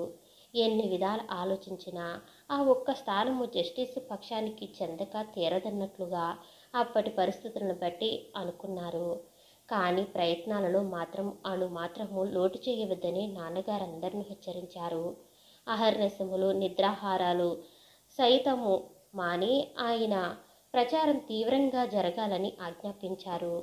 వచ్చిన వారు వెళ్ళిపోయిన అనంతరం మా నాన్నగారు కాంగ్రెస్ విజయానికై ఆ విధంగా అలమటించిపోతుండటమును చూసిన నేనింకా సహించుకోలేకపోయినాను. వారికి ఎలా అయినా కాంగ్రెస్ నెగ్గుతుందని ధైర్యం చెప్పి స్వస్థత చేకూర్చడమే అప్పటి కర్తవ్యంగా నాకు తోచింది. నాన్నగారు ఇప్పుడు వచ్చిన వారికందరకు పరిస్థితులు సరిగా తెలియకపోవటం వల్ల కాంగ్రెస్కు అపజయం తప్పదని చెబుతున్నారు అని నేననగా, నువ్వేమంటావు అని మా నాన్నగారు నా ముఖంలోకి ఆదుర్దిగా చూస్తూ అడిగారు. ఈ వార్డులో కూడా కాంగ్రెస్కు తప్పక విజయం కలుగుతుంది. ఏమంటున్నావు? గోపాలరావు నాయుడు గారికి గెలుపు రాదు. నాన్నగారు నా ముఖంలోకి ఆశతో చూశారు. నా మాట నమ్మండి నాన్నగారు. ఇంతలో నీకింత ధైర్యం ఎలా కలిగింది? ప్రస్తుతం ఇంకేమీ నన్ను అడగండి. మనకు కావాల్సింది కాంగ్రెస్ విజయము అంతేనా? ఆహా, అంతే. తర్వాత మనం ఏమైపోయినా సరే కాంగ్రెస్కి ఎన్నికలలో సంపూర్ణ విజయం చేకూరాలి. అది నా దీక్ష. మీ దీక్ష నెగ్గుతుంది నాన్నగారు. మీరు స్వస్థతగా ఉండండి. నాకు తాత్కాలికంగా హృదయశాంతిని చేకూర్చడానికిలా అంటున్నావా? అబ్బే, అది కాదు. ప్రస్తుత విషయాన్ని నేను బాగా గుర్తించిన వాడినవ్వడం వల్ల ఇలా చెబుతున్నాను. ఈ ఎన్నికలలో కాంగ్రెస్కు సంపూర్ణ విజయం చేకూరుతుంది. నాయుడు గారి వల్ల డబ్బు తిన్న వాళ్ళందరూ కూడా కాంగ్రెస్కే ఓటు చేస్తారంటావా? ఏమో, ఏం జరుగుతుందో కాంగ్రెస్కి మాత్రం విజయం తప్పదు. నా మాట నమ్మండి. ఎలాగూ ఆ విషయమని మీకు కూడా తర్వాత చెప్తాను. ప్రస్తుతం మీరు నన్ను ఇంకేమీ అడగండి. మీకు కావాల్సింది కాంగ్రెస్ విజయం అంతేగా? అంతే. అలాగైతే జరుగుతుంది, చూస్తూ ఉండండి. రామం, నీ మాటల వల్ల నాకిప్పుడు 1000 ఏనుగుల బలం కలుగుతుంది. నీకున్న ధైర్యం ఏమిటో నాకు తెలియటం లేదు. ఏమైతేనేమిలేండి నాన్నగారు. ఈ ఎన్నికలలో సంపూర్ణ విజయం కాంగ్రెస్దే తప్ప జస్టిస్ది కాదు. ఇంతలోనే ఈ గొప్ప మార్పును ఎలా తీసుకురాగలిగావు రామం? దానికంతా ఉందిలేండి. మీరు స్థిమితంగా మాత్రం ఉండండి. మీరు ఎన్నిక నాడు కూడా బయటకొచ్చి ప్రచారం చేయకుండానే ఈ పోటీలో కాంగ్రెస్ అభ్యర్థి నెగ్గుతూరుతాడు. నీ మాటలు చాలా విచిత్రంగా ఉన్నాయి రామం. ఇక మీరు కులాసాగా పడుకుని విశ్రాంతి తీసుకోండి. కాంగ్రెస్కు విజయమును చేకూర్చే భారం నా నెత్తి మీద పెట్టుకున్నాను అని చెప్పి అప్పటికి మా నాన్నగారికి మనస్థిమితమును చేకూర్చిన అనంతరం నేను వారిని విశ్రాంతి తీసుకోమని చెప్పి అక్కడి నుంచి వెళ్ళిపోయి నా గదిలో కూర్చున్నాను. అక్కడికి మా అమ్మ నాకు కూడా కాఫీ తీసుకువచ్చి ఇచ్చింది. నేను కాఫీ అయిన అనంతరం నా ముందు కార్యక్రమాన్ని గురించి ఈ విధంగా ఆలోచించుకోవడం మొదలుపెట్టాను. అరవింద అపురూప సౌందర్యవతి. ఆమె నన్ను ప్రేమించింది. నేను ఆమెను ప్రేమించాను. ఆమె దర్శన భాగ్యమొబ్బితేనే ధన్యుడైనాను. కానీ ఇంతవరకు మురిసిపోయిన నేను, ఆమె నోటంట వచ్చిన అమృతవాక్కును వినాలని ఉవ్విళ్ళూరిన నేను ఇప్పుడు తృణీకరించడం ఎలాగూ? అదీ కాక ఇప్పుడు కాంగ్రెస్ విజయమంతా ఆమె చేతిలో ఉంది. ఇంతవరకు జస్టిసు పక్షము అవలంబించిన వారందరినూ ఈ క్షణంలో కాంగ్రెసు వై తిప్పేయగల సామర్థ్యం ఆమెలో ఉంది. నేను ఆమె కోరిన ప్రకారంగా వాగ్దానం చేయటం వల్ల ప్రేమ సార్థకమవడము, కాంగ్రెస్కు సంపూర్ణ విజయము చేకూరడము, నాన్నగారి దీక్ష పరిసమాప్తి కావటము, అందువల్ల ఇన్ని లాభాలున్నాయి. ఇక ఉన్న అభ్యంతరము లేవి. ఆమె అన్యమనస్కురాలు. ఈ ఇద్దరి కలయికను సర్వమానవ సోదరత్వమును కలిగిన మా నాన్నగారు హర్షించినప్పటికీ గోపాలరావు నాయుడు గారు ఊరుకుంటారా? సంఘము ప్రజలు ఊరుకుంటారా? అరవిందతో నేనేకమైన నాడు ఒక్క కాంగ్రెస్ విజయానికి ఉండవలసిన నన్ను నాయుడు గారు తమ కుమార్తె నన్ను ప్రేమించి నాతో కలిసిపోయిందని తెలిసినప్పుడు ఆయన ఆగ్రహాన్ని ఎవరైనా అరికట్టగలరా? ఆ ఉద్రేకంతో ఆయన ఏమి చేసినా చేస్తాడు కదా. ఇప్పుడన్ని విషయాల కంటే ముఖ్యంగా ఆలోచించిన విషయమేమిదే. ఈ సాయంకాలం అరవిందను కలుసుకుంటాను కదా. ఆమెతోనే మా ఇరువుర కలయిక వల్ల ముందుగానున్న విపరీత సంఘటనల గురించి చెబుతాను. అందుకామె ఏమి చెబుతుందో విని తర్వాత కర్తవ్యాన్ని ఆలోచించవచ్చును. ఏది ఏమైనా కాంగ్రెస్కు పూర్తి విజయం చేకూరుస్తానని నాన్నగారికి వాగ్దానం చేశాను. అటు సూర్యుడిటు పొడిచినా ఆ మాటకు మాత్రం వ్యతిరేకం రాకూడదు. ఆ ఉద్యానవనమంతా కలయ తిరిగి చూశాను. ఆమె నానెక్కడా కనిపించలేదు. అంత మోసం ఉంటుందా అనుకున్నాను. తీరా నన్ను రమ్మని తాను రాకుండా ఉండటంలో గల అభిప్రాయం ఏమిటో నాకు తెలిసింది కాదు. అప్పుడు నాకు అరవింద మీద కోపం కూడా వచ్చింది. క్రితం నాడు మేమిద్దరము కూర్చున్న దగ్గరనే నేనొక అరగంట వరకు వేచి ఉన్నాను. ఆమె రాలేదు. ఇక వెళ్ళిపోదామా అనుకుంటుండగా ఆ చెరువలో ఉన్న పొదరింటి చాటు నుండి ఎవరో దగ్గినట్లు చప్పుడయింది. అటువైపు చూశాను. ఎవరూ కనిపించలేదు. శబ్దము కాలేదు. ఇంతలో అరవింద నాకు తెలియకుండా వచ్చి నా వెనుక నిలిచింది. ఆమె అలాగున ఎంతసేపటి నుంచి నిలిచిందో నాకు తెలియదు. ఆమె విడిచిన గాలి తాకుడును బట్టి నేనట్టే వెనుదిరిగి చూశాను. ఆమె కిలకిలా నవ్వుతూ నా ముందుకొచ్చి నిలిచింది. ఎప్పుడొచ్చావు? ఎలా వచ్చావు? ఇంక నేను వెళ్ళిపోదామనుకుంటున్నాను కూడా అరవిందా. వెళ్ళిపోయినారుగా ఇంకా నయమే. వెళ్ళిపోతే ఏం చేసేదానువు? చెయ్యి పట్టుకుని లాక్కురాను. అంత గనురాల ఇంతసేపటి నుంచి ఎక్కడున్నావు? నేను మీకంటే 1 గంట ముందుగానే వచ్చాను. మీరేం చేస్తారో అని ఆ పొదచాటు నుంచి చూస్తూ ఉన్నాను. చెప్పు, ఏం చేస్తున్నాను? చిత్రనాళయం ఆడుతున్నారు. ఓహో, నిన్నటికి ఈ వేళకు మాటలు ఎక్కువగా నేర్చుకున్నావే. సహవాసం ఏమవుతుంది? సరి, కథ అడ్డం తిప్పావు. ఈ మాటలన్నింటికీ ఏం గాని ఆలోచించారు? ఏమిటి? నిన్నటికి ఈ వేళకే మార్పు వస్తే నిరుడు జరిగిందసలే జ్ఞాపకం ఉండదన్నమాట. తొందరపడుకు అరవిందా, అన్నీ జ్ఞాపకమున్నాయి. నిరుడు సంక్రాంతి భోగి పండుగ నాడు నువ్విచ్చిన బహుమతిని మర్చిపోయాననుకుంటున్నావు వల్లే ఉంది. అదిగో ఆనాటి నీ సుందర విగ్రహం నిండి ఉన్న నీ ఫోటో ఇప్పుడు కూడా నా జేబులోనే ఉంది అని అంటూ అప్పుడు నాతో తీసుకొచ్చిన ఫోటోని జేబులో నుంచి పైకి తీసి చూపాను. అప్పటి సంగతే మీకు ఇంకా జ్ఞాపకం ఉంటే నిన్నటి సంగతిని మర్చిపోయానంటారేం? మర్చిపోతానా? నువ్వేమంటావు అని అలా అన్నాను. ఇటువంటి గుణాలు కూడా ఉన్నాయన్నమాట నీకంటేనా? గంటనగా వచ్చి పొదచాటును దాక్కున్న వారెవరు? కళ్ళల్లో బ్యాటరీ లైటు నెవరు ఫోకస్ చేశారు అని ఆమె అనడంతోనే నాకు నవ్వొచ్చింది. నాతో పాటు ఆమె కూడా కిలకిలా నవ్వింది. అరవింద, సంవత్సరం ఎంతలో గిర్రుని తిరిగిపోయింది. తిరిగి సంక్రాంతి వచ్చేసింది. నిరుడు భోగి పండుగకు నీ ఫోటోను బహుమానముగా ఇచ్చావు. ఈ పండుగకు ఏమిస్తావో చూడాలి. ఈ పండుగకా? "ఉమ్, నిరుడు పండక్కి నా ఫోటోను మీకు బహుమానంగా ఇచ్చాను. ఈ పండగకు నన్నే ఇచ్చేస్తాను, స్వీకరిస్తారా?" "కన్నులద్దుకుని స్వీకరిస్తాను" అని నేను అనాలోచితంగా అనేశాను. ఆ మాటలను బుద్ధిపూర్వకంగా అనేశాను, నోరు జారే అనేశాను నాకు తెలీదు. నేను ఆ మాటలంటున్నప్పుడు అరవింద ముఖం సంతోషంతో వెలిగిపోయింది. "మీరు ఆడిన మాట తప్పరు" అని ఆమె ధీమాతో అంది. అప్పుడు నేనాడిన మాటలను తిరిగి ఆలోచనలకు తెచ్చుకున్నాను. దాని ఫలితం ఎలా ఉంటుందో అని భయపడ్డాను. "అరవింద, నువ్వు స్వర్గధామంలోని అమృతమూర్తివే. నీ ప్రేమ పవిత్రమైనదే. కానీ ఇంకేమీ చెప్పొద్దు.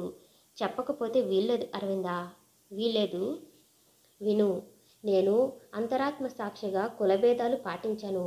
మహాత్ముని శిష్య కోటిలోని వారైన మా నాన్నగారు కూడా పాటించరు. కానీ సంఘము, ప్రజలు, అంతరాత్మ చెప్పిన దానిని పాటించేవారు సంఘమును, ప్రజలను పాటించరు. ఇంకా విను, మీ నాయనగారికి మా నాయనగారికి 4 సంవత్సరాల నుంచి పార్టీ కక్షలు ఆరకుండా ఉన్నాయి. పెద్దవాళ్ళ కక్షలతో మనకు నిమిత్తం లేదు.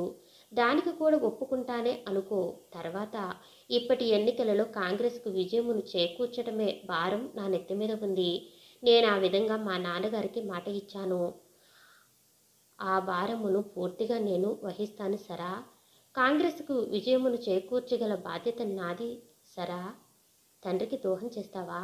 ఇది ద్రోహం కాదు. అయినప్పటికీ సర్వమానవ కళ్యాణం కోసం ఒక్క మానవుడికి ద్రోహం జరిగినా తప్పులేదు. అరవింద, నీ హృదయం ఇంత విశాలమైనదని నేనెప్పుడూ అనుకోలేదు. సరేలేండి, కాంగ్రెస్ విజయం నా చేతిలో ఉంది. మీరలా చూస్తూ చూస్తూ ఊరుకోండి.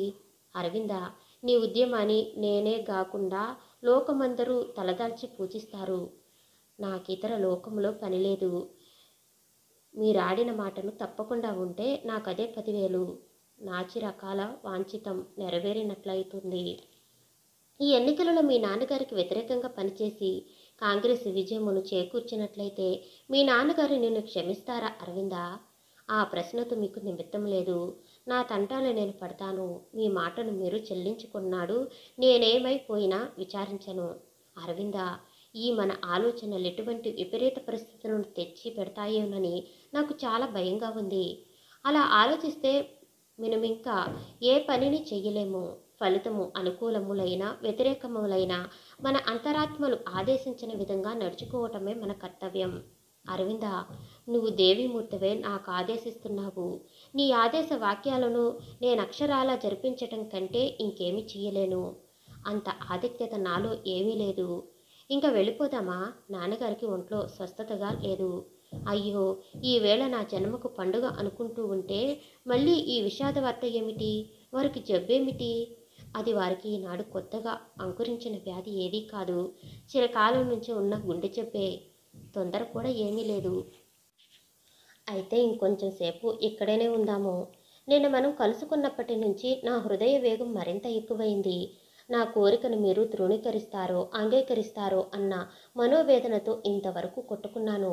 మీ చల్లని మాట వినగానే నా హృదయం శాంతించింది. జన్మ సార్థకమైంది. ఇంక నన్ను బోలిన అదృష్టవంతురాలెక్కడ ఉండరు. ఏది మీ చేతిని ముట్టుకోవాలని కోరికగా ఉంది. ఒక్క మాట అందియ్యరు అని అరవింద అనగానే నా శరీరమంతటా విద్యుత్ శక్తి ప్రవహించినట్లయింది. నా కళ్ళు నా స్వాధీనంలో లేకపోయింది. వెంటనే నేను ఆమె చేతిని అందుకున్నాను, ముద్దు పెట్టుకున్నాను. ఆమె హృదయం పరిపూర్ణ ఆనందము అనుభవించింది. నేను స్వర్గీయానందము పొందాను. ఆమె కన్నులను నానందోద్రేకంతో ముకిలించి నా హృదయం మీద వాలిపోతే నేనామెను గుండెకద్దుకున్నాను. అప్పుడు నా కనురెప్పలు ఎందుకో బరువెక్కి వాలిపోయినాయి. స్వర్గంలోకి తేలిపోతున్నట్లుగా అయింది. అలాగున మేమిద్దరము తన్మయానందంలో మునిగి ఎంతసేపున్నామో నాకు తెలియదు. ఇంతలో ఆ చెరువునున్న ఏ వృక్షగ్రహం మీద నుంచో కూసిన గండు కోయిల కూత నాకు బాహ్య జ్ఞానమును కలిగించింది. వెంటనే నేను కళ్ళు విప్పి చూశాను. అరవింద ఇంకా నా హృదయానికి హత్తుకుని పోయి అలాగనే ఉండిపోయింది. అరవింద అని పిలిచాను. ఆమె బరువెక్కిన కనురెప్పలను విప్పి నా ముఖంలోకి చూసింది.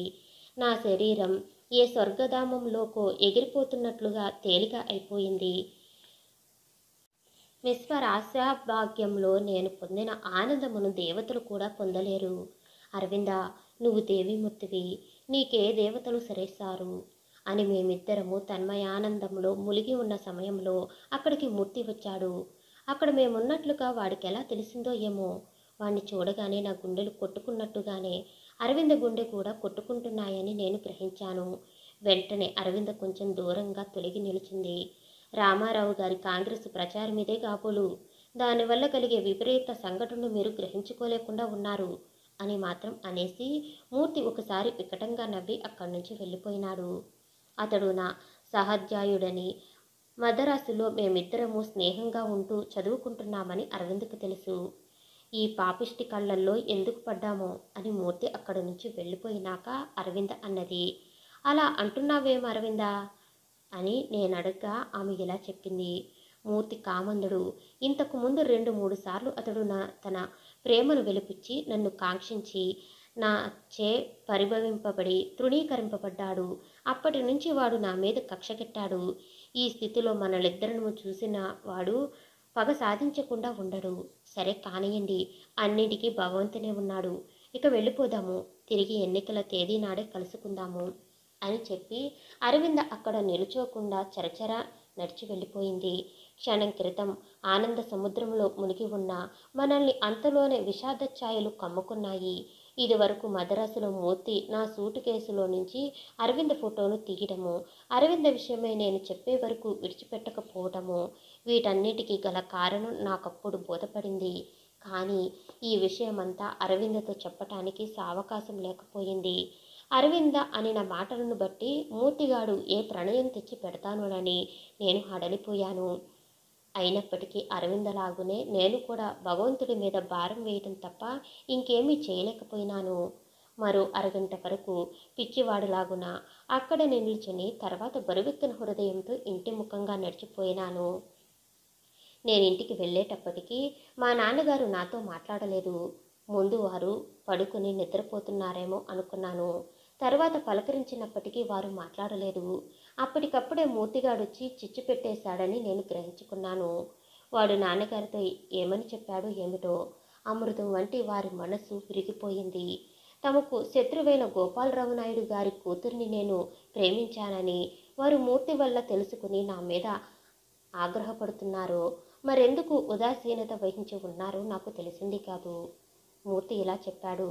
సంగతి ఏమిటి అని నాన్నగారు నన్ను అడిగితే సంగతి అంతా వారికి విపులంగా చెప్పి కాంగ్రెస్ విజయం చేకూరుతుందని తెలిపి సంతోషాన్ని కూర్చాలనుకున్నాను. కానీ వారు నాతో పిలిచినా మాట్లాడుకున్నా ఉన్నప్పుడేమని చెప్పుకోను.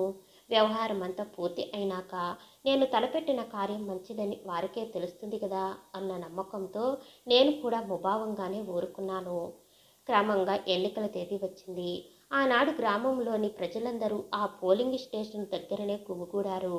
ఆ వార్డులోని ఎన్నికలు అతి పట్టుదలతోనూ కక్షలతోనూ జరుగుతున్నాయి కాబట్టి ఏమైనా అల్లర్లు జరుగుతాయేమోనని రిజర్వ్ పోలీసులు, సార్జెంటులు ఆ పోలింగ్ స్టేషన్ దగ్గర మాటు వేశారు.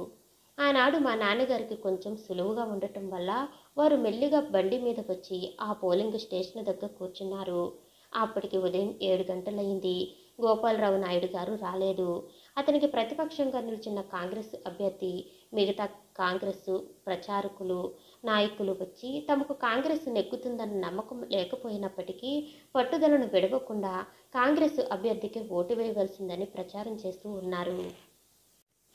ఇంతలో గోపాలరావు నాయుడు గారి కారు వచ్చి పోలింగ్ స్టేషన్ దగ్గర ఆగడం వల్ల ఆ కారులో నాయుడు గారే వచ్చారని అందరము అనుకున్నాము. కానీ అలా జరగలేదు. ఆ కారులో నుంచి అరవింద దిగింది. ఆమెకు మునుపటి విదేశీ మజులు బట్టలు లేవు, మునుపటి డాబు దర్పము లేవు. ఒక సున్నితమైన కద్దరు చీర కట్టుకుని కద్దరు జాకెట్టుని తొడుకుని పమిట మీద చిన్న కాంగ్రెస్ జెండాను పెట్టుకుంది. అప్పటి ఆమె వేషమును చూసిన అందరూ నిర్ఘాంతపోయినారు. నాయుడు గారి కూతురేమిటి ఈ విధంగా ఇంతలో కాంగ్రెస్ పక్షం అయి తిరిగిపోవడం ఏమిటని తెల్లబోయినారు. సంపూర్ణమైన కద్దరు వేషముతో ఉన్న అప్పటి అరవింద అవతరించిన భారతమాతలాగున అందరి కళ్లకు గోచరించింది. తోటలో మేమిద్దరము కలుసుకున్న అనంతరం ఈ 3-4 రోజులు అరవింద నేను కలుసుకోలేదు. ఆ కాలంలో ఆమె ప్రచారం చేస్తూనే ఉంది. అది కాంగ్రెస్ పక్షమును గురించో జస్టిస్ పక్షమును గురించో ఎవరికీ తెలియదు.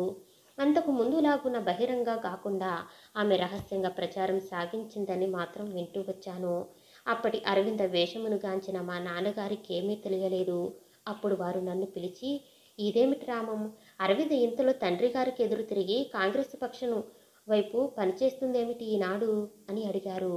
గడిచిన 4 రోజులు 3 రోజుల నుంచి నేనేదో తప్పు పని చేశానని మీరు అభిప్రాయపడి నాతో మాట్లాడటం కూడా మానేశారు.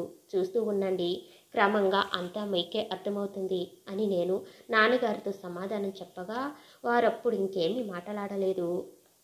కారులో నుంచి దిగిన అరవింద చరచర లోపలికి వెళ్ళి అప్పటికేమైనా ఓట్లు పడ్డాయా అని అడిగింది. కొన్ని పడ్డాయని పోలింగ్ ఆఫీసరు చెప్పిన మీదట ఆమె తిరిగి వెలువలకొచ్చేసింది. అప్పటి నుంచి ఆమె విజృంభించిన విధము చూస్తే ఎటువంటి వాళ్ళైనా ఆశ్చర్యపోక మానరు. ఎక్కడ చూసినా తానై ఓటు వేయవచ్చిన స్త్రీ పురుషులనందరూ కలుసుకుని, నాయన్లారా, అమ్మలారా, కాంగ్రెసుకు మించిన ప్రజాసంస్థ ఇంకేదీ లేదు. మీ ఓటును కాంగ్రెసుకు వేయకపోయినట్లయితే మీ ఆత్మకు మీరే ద్రోహం చేసుకుంటున్నారని తెలుసుకోండి.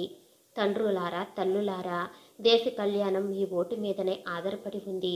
కాంగ్రెస్ అభ్యర్థికే మీ ఓటును వేయండి, కాంగ్రెస్ అభ్యర్థికే మీ ఓటును వేయండి అని హెచ్చరిస్తూ పాలభాగం నుంచి జాలువారుతున్న చెమట బిందువులను కొనుగోళ్ల మీటుకుంటూ జడుగుడు ఆడుతున్నట్లుగా ఆ ఓటరు దగ్గర నుంచి ఈ ఓటరు దగ్గరకు, ఈ ఓటరు దగ్గర నుంచి ఆ ఓటరు దగ్గరకు జన సమూహాన్ని ఉద్దగించుకుంది ప్రచారం చేస్తుంది. అప్పటి అరవింద్ యొక్క రూపాన్ని చూడటానికి 1000 కన్నులనియని భగవంతుని అందరూ నిందించారు. 16 లేబ్రాయిపు పడుచు తండ్రి పక్షమును వీడి ధర్మము కొరకు, సత్యము కొరకు చెమట నూడుస్తుందంటే ఎవరికి ఆశ్చర్యం కలగదు? ఆనాడక్కడ జస్టిస్ పక్షం తరపున అసలు ప్రచారమే లేకుండా పోయింది. ఒక్క రోజులో జరిగిన ఈ గొప్ప మార్పు కారణమేమై ఉంటుందా అని అక్కడ పోలీసు శాఖ వారు, కాంగ్రెస్ నాయకులు, ఓటర్లు, చూడవచ్చిన ప్రజలు కూడా పరిపరి విధాల ఆలోచించారు. కానీ ఎవరికీ అర్థం కాలేదు. కాంగ్రెస్ ప్రచారకులు రెట్టించిన ఉత్సాహాలతో అప్పటి తమ ఎన్నికల విషయమునే మర్చిపోయి అరవింద్కు జై, అరవింద్కు జై అని కేకలు వేయడం మొదలుపెట్టారు. ఈ విపరీత సంఘటన గోపాలరావు నాయుడు గారికి తెలిసే ఉంటుందని, అందువల్ల వారానాడి అవతలకు రాలేదని అక్కడ వారందరూ అనుకున్నారు.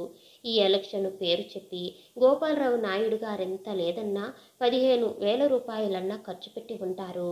దాన్ని బట్టి అతనికి జయము తప్పదని, కాంగ్రెస్ ఓడిపోతుందని అందరూ అనుకున్నారే గాని వారి కూతురే వారికి ఎదురు తిరుగుతుందని, అటు చక్రాన్ని ఇటు తిప్పేస్తుందని ఎవరికి తెలుసు? క్రమంగా మధ్యాహ్నం 3 గంటలయ్యింది. అప్పటికే అన్ని ఓట్లు పూర్తి అయిపోయినాయి. అంతవరకు మాకు గాని అరవింద్కు గాని భోజనాలు లేవు. అంతవరకు అంత ప్రబలంగా జరిగి విజయమును స్థిరపరుచుకున్న జస్టిస్ పార్టీ ఆ ఎలక్షన్ తేదీని పేరుకైనా కనిపించకపోవడం అందరకు మహామాయలాగున కనిపించింది. అప్పుడు మా నాన్నగారి ఆనందానికి మేరలేకపోయింది. వారు నన్ను ఆనందరేకంతో కౌగిలించుకుని, రామం, చేసిన ప్రతిజ్ఞ నిలిపావు.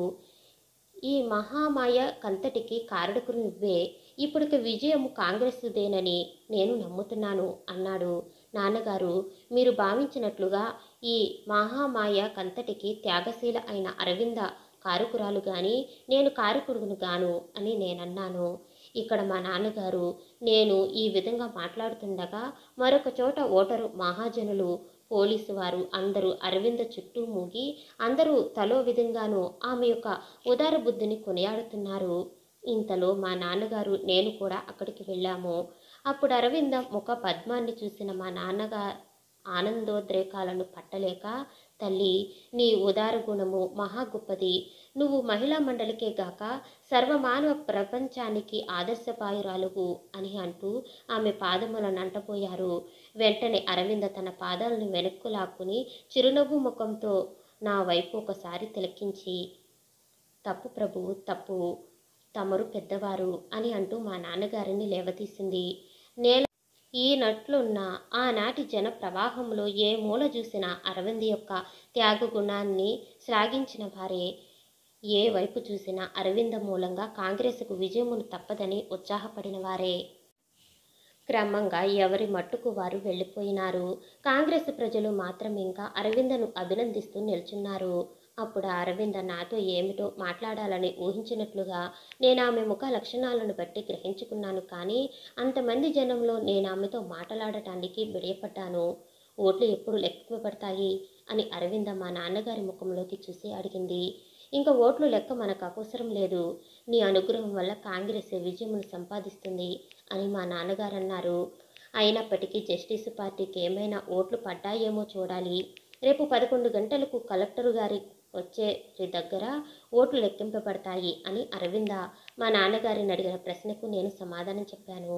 తిరిగి రేపక్కడ కలుసుకుందాము అని చెప్పి అరవింద అక్కడి వారందరికీ నమస్కారం చేసి కారులో వెళ్ళిపోయింది. ఆమె పరోక్షంలో కూడా ఆమెను కొనియాడేవారే. అందరూ అరవింద్ యొక్క త్యాగశీలాన్ని అభినందించిన వారే. వాటినన్నింటినీ వినిన నా హృదయం ఆనందంతో నిండిపోయింది. అరవింద గావించిన ఈ ఘనకార్యానికి ఆమెకు సానుభూతిని తెలపాలని నేను ప్రయత్నం చేశాను. కానీ ఆ సందడి సమయంలో నాకు ఆ పని చేయటానికి వీలు లేకపోయింది. మర్నాడు కలుసుకుంటాము కదా అన్న ఉత్సాహంతో తృప్తిపడి అప్పటి కోరుకున్నాను. అరవింద నాకు గావించిన వాగ్దానమును అనుసరించి తన విధాయకమును నెరవేర్చటం వల్ల నేను మా నాన్నగారికి ఇచ్చిన మాట నెగ్గటము, కాంగ్రెస్కు విజయమును చేకూర్చడము జరుగుతుంది. ఇక అరవిందను నేను చేసిన వాగ్దానము చెల్లించవలసిన బాధ్యత నాపై ఉంది. సరిగా మర్నాడు సంక్రాంతి భోగి అయింది. ఆనాడే కలెక్టర్ కచేరీలో ఓట్లు లెక్కబడి జస్టిస్ పార్టీ నాయకుడైన గోపాలరావుకి 3 ఓట్లు వచ్చినట్లుగాను, కాంగ్రెస్ అభ్యర్థుడైన వీరాజు పంతులు గారికి 363 వచ్చి నెగ్గినట్లును, మిగతా వార్డులన్నింటిలోనూ కాంగ్రెస్ అభ్యర్థులే పోటీ లేకుండా ఎన్నుకోబడినట్లు ప్రకటించబడింది. వెంటనే కాంగ్రెస్కు జై అన్న ధ్వనులు కలెక్టర్ కచేరీ అంతటా మారుమ్రోగిపోయినాయి. అంతమంది జనంలో అరవింద ఎక్కడ ఉందో నేను కనుక్కోలేకపోయినాను. ఇంతలో వెలుపలి ఆవరణలో ఒక చెట్టు కింద నిలుచుని అందరి ముఖాలను పరీక్షిస్తున్న అరవింద నా కళ్ళపడింది. నేను వెంటనే ఆమె దగ్గరకు వెళ్ళాను. మీకోసమే నేను చూస్తున్నాను. ఇంతసేపటి నుంచి ఎక్కడున్నారు అని ఆమె నన్ను అడిగింది. ఆఫీసులో ఓట్లు లెక్క పెట్టే చోట ఉన్నాను. ఇంకా కాంగ్రెస్కి విజయం చేకూరదో అని మీకు? అబ్బే, ఆ అనుమానమే లేదు. ఎన్ని ఓట్లు వచ్చాయో తెలుసుకోమందామని వెళ్ళాను. ఎన్నొచ్చాయి? కాంగ్రెస్కు 363, జస్టిస్కు 3. ఇలా వస్తాయి నాకింతకు ముందే తెలుసు. మా నాన్నగారికి వచ్చిన ఆ 3 ఓట్లలోనూ ఒకటి మూర్తిది, రెండవది మా నాన్నగారి వేసేది, మూడవది ఆమె తమ్ముడిది. సరే, మనం ఆటేసేపు ఇక్కడ ఉండకూడదు. వెళ్ళిపోదాం రండి. ఎక్కడకు? మా తోటలోకి పోదాం అని ఆమె చెప్పగానే నేను ఇంకేమీ మాట్లాడకుండా మంత్రముగ్ధుడైనట్లే అరవింద వెనుకనే నడిచి వెళ్ళిపోయాను. కలెక్టర్ గారి కచేరీకి తోట అట్టే దూరం లేదు కాబట్టి మేమిద్దరము 10-15 నిమిషాల్లో ఆ తోట చేరుకున్నాము. మార్గం పొడుగునా నేను అరవింద ముఖ లక్షణాలను పరీక్షిస్తూనే ఉన్నాను. ఆనాడామె ముఖంలోని ఆనందరేఖలు అంతరించినట్లుగా నేను గ్రహించుకున్నాను. అప్పటి ఆమె ముఖభావనను బట్టి ఆమె గుండెలో ఏదో గొప్ప దిగులు ఉన్నట్లుగా నేను తెలుసుకున్నాను. ఆకాశం మీది చిరుమబ్బులు ఎండకు తెరగా అడ్డుపడ్డాయి. ఒక గున్న మామిడి చెట్టు కింద ఇద్దరము కూర్చున్నాము. ఆ చెట్టు చిగురు జొంపాలలో నుంచి మధ్య మధ్య చల్లని పిల్లగాలులొచ్చి మాకిద్దరకు ఎంతో హాయిని కలిగిస్తాయి. కానీ మనసులో ఏదో పెద్ద దిగులును పెట్టుకుని ఉన్న అరవింద ముఖను చూసిన కొలది నాకు భయం కలగటం మొదలుపెట్టింది. అరవింద్ యొక్క ముఖారవిందమప్పుడు పూర్వపు కళాకాంతులను గోలిపోయిందెందువల్లనో అందుకు గల కారణాన్ని తెలుసుకోకుండా నేనింక ఉండలేకపోయినాను. అరవింద, నేను ఆనందమును పట్టలేకుండా ఉన్న ఈ సమయంలో నీ ముఖ చంద్రుడెందుకు వాడిపోయి ఉన్నాడు? నిన్నటి బడలు ఇంకా పోలేదా అని నేను అడగ్గా ఆమె ఏమీ సమాధానముగా చెప్పకుండా నా ముఖంలోకి శూన్యంగా చూడటం మొదలుపెట్టింది. ఈ పాటికి కాంగ్రెస్ విజయానికి గొప్ప ఊరేగింపు జరుగుతూ ఉంటుంది. మనం కూడా ఆ విజయాట్టహాసాల్లో పాల్గొనకుండా ఇక్కడ కూర్చోవడం ఎందుకు అని నేను తిరిగి ఆమెను ప్రశ్నించాను. అందుకు మనకిది సమయం కాదు. అంతకంటే ఇంకో ముఖ్య విషయాన్ని గురించి ఇప్పుడు మనం ఆలోచించుకోవాల్సి ఉంది. ఏమిటది? దాని తర్వాత చెబుతాను. నేను మీకు గావించిన వాగ్దానుసారంగా కాంగ్రెస్కు విజయం చేకూరింది కనుక ఇప్పుడు ఇంకా నా ప్రేమకు విజయం చేకూరవలసి ఉంది. ఏమంటారు? అనడానికి ఇంకేముంది అరవింద, నీ యాజ్ఞలను పాటించడం నాకిప్పుడు ప్రధాన కర్తవ్యం.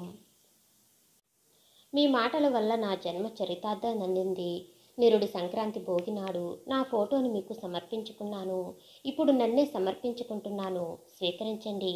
ఆ మాట నువ్వు మళ్ళీ చెప్పాలా అరవింద? ఇప్పుడు మీరు సంఘానికి, ప్రజలకు, ఇంకెవరికైనా భయపడుతున్నారా? లేదు అరవింద, లేదు. నేను ఇంకెవరికి భయపడను. ఈ సంఘంతోనూ ఈ ప్రజలతోనూ నాకు నిమిత్తం లేదు. నువ్వు నా హృదయమునంతటిని ఆక్రమించుకోగలిగిన ప్రేమైక దేవతవు అని నేను అరవిందపాణిని గ్రహించాను. ఈ మన వివాహ విషయంలో మనమిద్దరము సర్వస్వతంత్రులం. అందువల్ల పంచభూతముల సాక్షిగాను మీరు నన్ను స్వీకరిస్తున్నారు.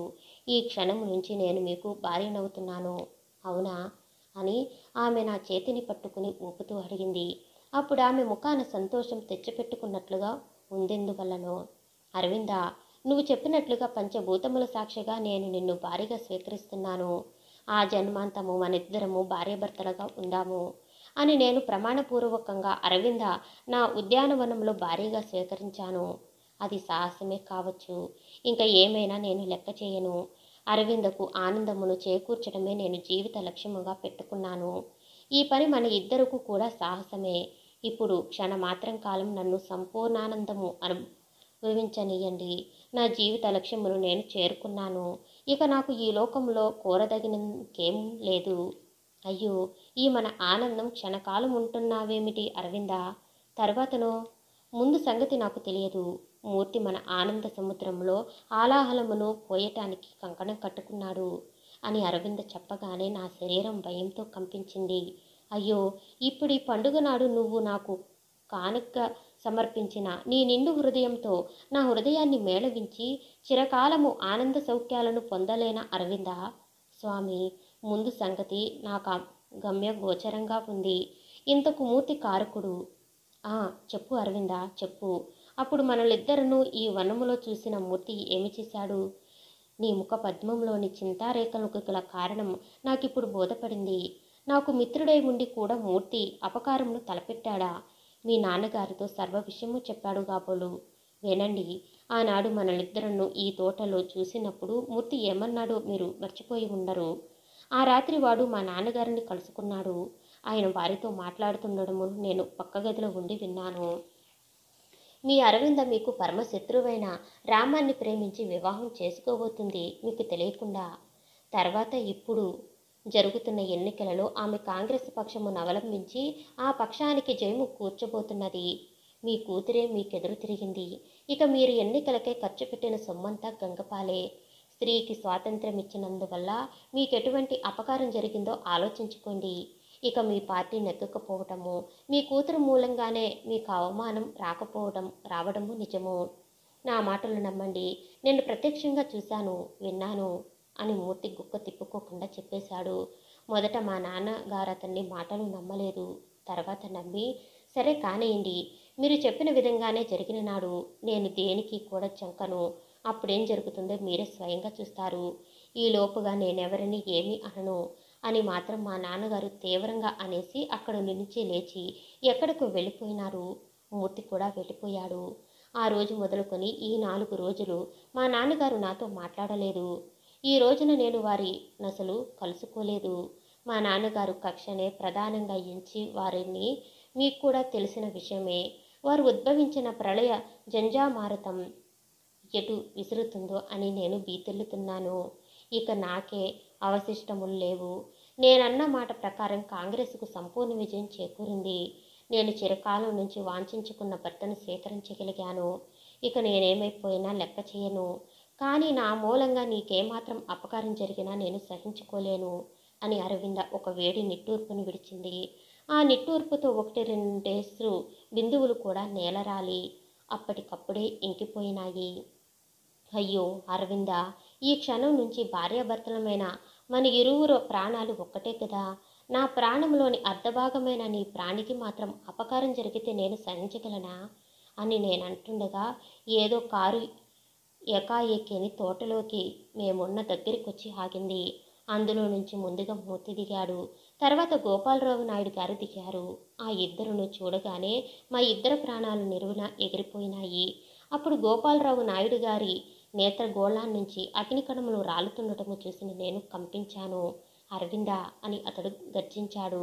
ఆమె తండ్రికి నమస్కారం చేసి ఊరుకుంది. నువ్వు పితృదోహివి. తండ్రి, కాదు, నేను పితృదోహిని కాను. సర్వమానవ కళ్యాణమునకు తోడ్పడే కాంగ్రెస్ విజయానికి పాటుపడ్డాను. మీరు గుర్తించుకోలేదని హైందవ విధిని నేను గుర్తించాను. ఛీ, నోరుముయ్యి. అప్పుడేమి ప్రళయం జరుగుతుందో అని నా దేహం కంపించింది. నీ మూలంగా కలిగిన ఈ అపజయానికి నేను లెక్క చేయను. ఈ ఎలక్షన్లో తగులుబడిపోయిన ఇంత సొమ్ము కూడా నాది కాదనుకుంటాను. అయితే నాకు పరమశత్రువు కొడుకైన ఈ రామంతో నీకు ప్రేమ సయ్యాటలా? ఈ అన్య కులస్తుని వివాహం చేసుకోవాలని చూస్తున్నావా? నాన్నగారు, ఆ శుభకార్యం కూడా ఇప్పుడే అయిపోయింది. నా వివాహ విషయంలో నాకు సర్వ స్వతంత్రము ఉంది కాబట్టి అలా చేశాను అని అరవింద నోటంట వచ్చిన మాటలను వినిన నాయుడు గారు ఉద్రేకమును పట్టలేకపోయినారు. ఆయన కళ్ళ నుంచి అప్పుడు నిజంగానే నిప్పు కణాలు రాలుతున్నట్లుగా నాకు కనిపించింది. కానీ అరవింద చలించలేదు. వెంటనే నాయుడు గారు ప్యాంటు జేబులోనున్న రివాల్వరును తీసి అరవింద వైపు గురిపెట్టి, నా కూతురే నాకు తిరుగుబాటు చేయడమా? ఇది సహింపరానిది అని ఆయన అంటుండగానే రివాల్వరు పేలిన చప్పుడు అవతల జరుగుతున్న కాంగ్రెస్ యొక్క విజయాట్టహాసాల ధ్వనులలో కలిసిపోయి ఎవరికీ వినిపించలేదు. హా అని అరవింద నేలపై పడిపోయినప్పుడు గాని నాయుడు గారంత పని చేస్తున్నట్లుగా నాకు తెలియదు. అంతా కనుమూసి తెరిచే లోపుగా అయిపోయింది. నాయుడు గారు కూతుర్ని బెదిరించటానికై చేస్తున్నాడనుకున్నాను కానీ ఇంత చేస్తాడని తెలియదు. తెలిస్తే అరవింద ప్రాణం కంటే నా ప్రాణమే ముందుగా కాంగ్రెస్ విజయానికి బలిగా నేయకపోయానా? అయ్యో అయ్యో, హత్య హత్య అని నేను దుఃఖాతిరేకముతో కెవ్వున అరిచి అరవింద మీద వాలిపోయాను. అయ్యా నాయుడు గారు, అరవిందను కాల్చిన రివాల్వరుతోనే నన్ను కూడా కాల్చేయండి అని నేను స్త్రీలాగున పేరుమని ఏడ్చాను. మూర్తి, పితృద్రోహికి తగిన శిక్ష విధింపబడింది. ఇక పోదాం నడు. నా ప్రతిపక్ష పార్టీ తరపున పనిచేసి నా శత్రువును ప్రేమించిన ఇది నా కూతురు కాదు అని గోపాలరావు గారు తిరిగి గర్జించారు. తోటలో జరిగిన కోలాహలం మార్గస్థులకు వినిపించింది. ఇంతలో కాంగ్రెస్ ఊరేగింపు కూడా ఆ మార్గాన వెడుతూ తోటలోకి పరిగెత్తుకొస్తున్న మార్గస్థులను చూసి ఊరేగింపులోని ప్రజలందరూ కూడా లోపల ప్రవేశించారు. అందులో మా నాన్నగారు కూడా ఉన్నారు. పడి ఉన్న అరవిందను, నాయుడు గారి చేతిలో ఉన్న రివాల్వర్లను పట్టి అక్కడకు వచ్చిన వారందరూ జరిగింది యథార్థమును గ్రహించుకున్నారు. నాయుడు గారు ఇంకా అక్కడ నిలుచుకోకుండా మూర్తితో కారెక్కి అక్కడి నుంచి వెళ్ళిపోయినారు. అయ్యో, ఎంత ఘోరం జరిగింది! కూతురు కాంగ్రెస్ తరపున పనిచేసిందన్న కక్షతో నాయుడు గారింత పని చేశారులే ఉంది. అయ్యో రామం, నువ్వు ఇక్కడ ఉండి కూడా ఏమి చెయ్యలేకపోయినావా అని మా నాన్నగారన్నారు. అయ్యో, అంతా కన్ను మూసి తెరిచేలోపగా అయిపోయిందండి. ఇంత జరుగుతుందని ముందుగానే తెలిస్తే అరవింద ప్రాణానికి నా ప్రాణం అడ్డు వేయకపోదునా అని నేను కళ్ళనీరు కారుస్తూ అన్నాను. సరే, అయిపోయిన దానికి విచారించడం ఎందుకు? ఇప్పుడు అరవింద ఏ స్థితిలో ఉందో చూడండి. గుండె ఎక్కడ తగిలింది అని విజయం పొందిన కాంగ్రెస్ అభ్యర్థి అరవింద దగ్గరకొచ్చాడు. గుండె కుడి భుజానికి తగిలి దూసుకుపోయింది అని నేను చెప్పగా, అయితే బ్రతకవచ్చు, వెంటనే హాస్పిటల్కు తీసుకురండి అని వీర్రాజు పంతులు గారన్నగా అక్కడ ఉన్నవారిలో కొంతమంది అరవిందను చేతుల మీద వేసుకుని కారులో గాంధీ పటమున్న దగ్గర పడుకోబెట్టారు. ఆ కారులో నేను, మా నాన్నగారు, వీర్రాజు పంతులు గారు, మరికొందరు కాంగ్రెస్ సభ్యులు కూడా ఎక్కి నిల్చున్నాము. వెంటనే కారు గవర్నమెంట్ హాస్పిటల్కు పోయింది. ఊరేగింపుతో వచ్చిన జన సమూహమంతా కూడా కారు వెనకాలే హాస్పిటల్కు వచ్చింది. సర్జన్ వెంటనే అరవింద్ను కారులో నుంచి దింపించి పరీక్ష చేసి ప్రాణం పోలేదని నిర్ధారణ చేశాడు. కడగంటిపోయిన ప్రాణం తిరిగి రావటానికి గాను 2 ఇంజెక్షన్లు చేశారు. తర్వాత చెయ్యి భుజం వరకు తీసేసి ఆమె బ్రతుకుతుందని చెప్పారు. అప్పటికి మా అందరి ప్రాణాలు కొద్దిగా కుదిరిపడ్డాయి. వెంటనే సర్జను కొందరు నర్సుల సాయంతో అరవిందను ఆపరేషన్ గదిలోకి తీసుకెళ్లారు. ఇంతలో అయ్యో నా తల్లి, అయ్యో నా అరవింద, ఎంత ఘోరం జరిగిందే!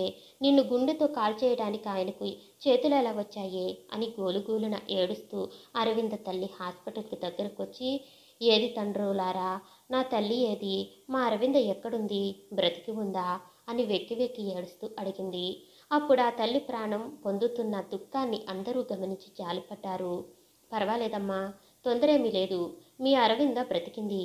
ఒక పావు గంట కాలం తాళారంటే మీ అమ్మాయిని మీరు చూస్తారు అని నేను ఆమెను ఓదార్స్తుండగా ఇంతలో గోపాలరావు గారు కూడా కారులో అక్కడికే వచ్చారు. అప్పుడు ఆయన ముఖం కత్తివాటుకు నెత్తురు చుక్క లేకుండా పోయింది. ఆయన తాను గావించిన తొందర పనికెంత పశ్చాత్తపడి దుఃఖిస్తున్నాడో అప్పటి ఆయన ముఖ లక్షణాలను బట్టి ఎవరికైనా తెలుసుకుంటారు. ఎలా ఉంది అని హీనస్వరంతో అక్కడ కూర్చుని వెక్కి వెక్కి ఏడుస్తున్న భార్యను అడిగారు. బ్రతికిందంటున్నారు. అయ్యో, నా తల్లిని గుండు పెట్టి కాల్చడానికి మీకు చేతులు ఎలా వచ్చాయండి? మీ మండిపోయిన పార్టీ కక్షలతో నా తల్లి ప్రాణం తీయటానికి చూశారా అని ఆమె భర్తను కోప్పడుతుంటే నాయుడు గారు చిన్నబుచ్చుకున్న మొహంతో కిన్నులై నిల్చున్నారు. వారికేమీ సమాధానం చెప్పలేకపోయినారు. లేక పుట్టిన తొక్క బిడ్డ తల్లి ప్రాణం పోతే ఈ తల్లి ప్రాణం మాత్రం నిలుస్తుందా? అది ప్రాజ్ఞురాలు, చదువుల సరస్వతి. అది తన ఇష్టం వచ్చిన వాళ్ళను ప్రేమించి పెళ్లి చేసుకుంటుంది. మీకెందుకు? పిడుగుమొత్తిన రాయిలాగా అలా ఊరుకుంటారేం అని ఆమె అంతమందిలోనూ భర్తను ముఖం వాచేటట్లు చివాట్లు వేసింది. అయ్యో, అదైనా నేను బుద్ధిపూర్వకంగా చేసిన పని కాదు. ఆ మూర్తిగాడు నా కక్షను వృద్ధి చేసి నన్ను ప్రోత్సహించి నా చేత ఈ అకార్యాన్ని చేయించాడు. లేకపోతే నా బిడ్డను చంపుకుంటానా? ఇప్పుడు నేనెన్ని చెప్పినా ఎవరు నమ్మరు. నా మూలంగా నా తల్లికి కలిగిన ఈ ప్రమాదానికి నా హృదయం పశ్చాత్తాపంతో ఎంతగా కుళ్ళిపోతుందో ఇప్పుడెవరు గమనించలేరు. నా అరవింద ప్రాణం పోయిందన్న మాటలు నా చెవిన పడ్డాయంటే ఇప్పుడే నేను కూడా గుండుతో పీల్చుకుని ప్రాణం తీసుకునే ఉద్దేశంతో ఇక్కడికి వచ్చాను అని అతను చెబుతున్న మాటలను వినిన మాకందరకు కూడా అతని హృదయం అంతటి పశ్చాత్తాపంతోనూ దగ్ధమైపోతున్నట్టుగా తోచి జాలి కలిగింది. ఇంతలో ఆపరేషన్ గదిలో నుంచి సర్జను యువతలకొచ్చి రామంగారెవరు అని అడగ్గా నేను వారి దగ్గరికి వెళ్ళి వణుకుతున్న శరీరంతో నేనేనండి అని సమాధానం చెప్పాను. ఆమెకు చెయ్యి తీసేసి బ్యాండేజీ కట్టాను. క్లోరోఫారం మైకం కూడా ఇప్పుడే పోయింది. రామం రామం అంటుంది. మీరు వెళ్ళి 2 నిమిషాలు ఆమెతో మాట్లాడిరండి, తిరిగి ఇంజెక్షన్లు ఇస్తాను అని డాక్టర్ గారు చెప్పగానే నా కాళ్ళు నాకు తెలియకుండానే ఆపరేషన్ గదిలోకి తీసుకెళ్ళాయి. అరవిందా అని నేను కెవ్వున అరిచి ఆమె శరీరాన్ని కౌగిలించుకున్నాను. నేను బ్రతికాను, కానీ అంగహీనురాలునను అని అరవింద కళ్ళంట నీరు కార్చడం మొదలుపెట్టింది. ప్రాణం నిలిచింది, అంతే చాలు. చెయ్యిపోయినందుకు విచారించుకు అరవిందా అని నేనామె చెక్కుల నిమురుతూ ఆ చెక్కులంట జాలువారే వేడి కన్నీటి బిందువులను తుడుస్తూ ఓదార్చాను. నా చేతిని పట్టుకుని నా కళ్ళల్లోకి చూస్తూ నేను అంగహీనురాలిని కదా అని ఇంకొకరిని పెళ్లి చేసుకుంటారా? నాకు చెయ్యలేదని ఇంకొకరిని ప్రేమిస్తారా అని అరవింద అంటుంటే నాకు గుండెలు బద్దలైపోయేంతటి దుఃఖం కలిగింది. అరవింద, నువ్వు అటువంటి సందేహాన్ని ఎన్నడూ మనసులో పెట్టుకోకు. నీకు చెయ్యి లేకపోయినంత మాత్రాన హృదయం లేకపోలేదు. నేను కాంక్షించినది కూడా నీ హృదయమే. పంచభూతాల సాక్షిగా నేను గావించిన ప్రమాణ వాక్యాన్ని తప్పుతానని నువ్వు కలలో కూడా అనుకోవద్దు. నా కంఠంలో జీవం ఉన్నంత కాలము నువ్వే నాకు భార్యవు అని నేననగా ఆమె కళ్ళల్లో తిరిగి నూతన తేజస్సు వెలిగింది. ఆ ముఖంలో ఆనందరేఖలను నేను చూడగలిగాను. మీ నాన్నగారు అమ్మగారు కూడా వచ్చారు. మీ అమ్మ సంతత ధారాపాతంగా ఏడుస్తున్నది. మీ నాన్నగారు తాము గావించిన అకార్యాన్ని ఎక్కువగా పశ్చాత్తాపడుతున్నారు అని నేను తిరిగి చెప్పగా వారు కూడా వచ్చారా? ఇక్కడికి రమ్మన్నారు అని అరవింద ఆదుర్తగా అడిగింది.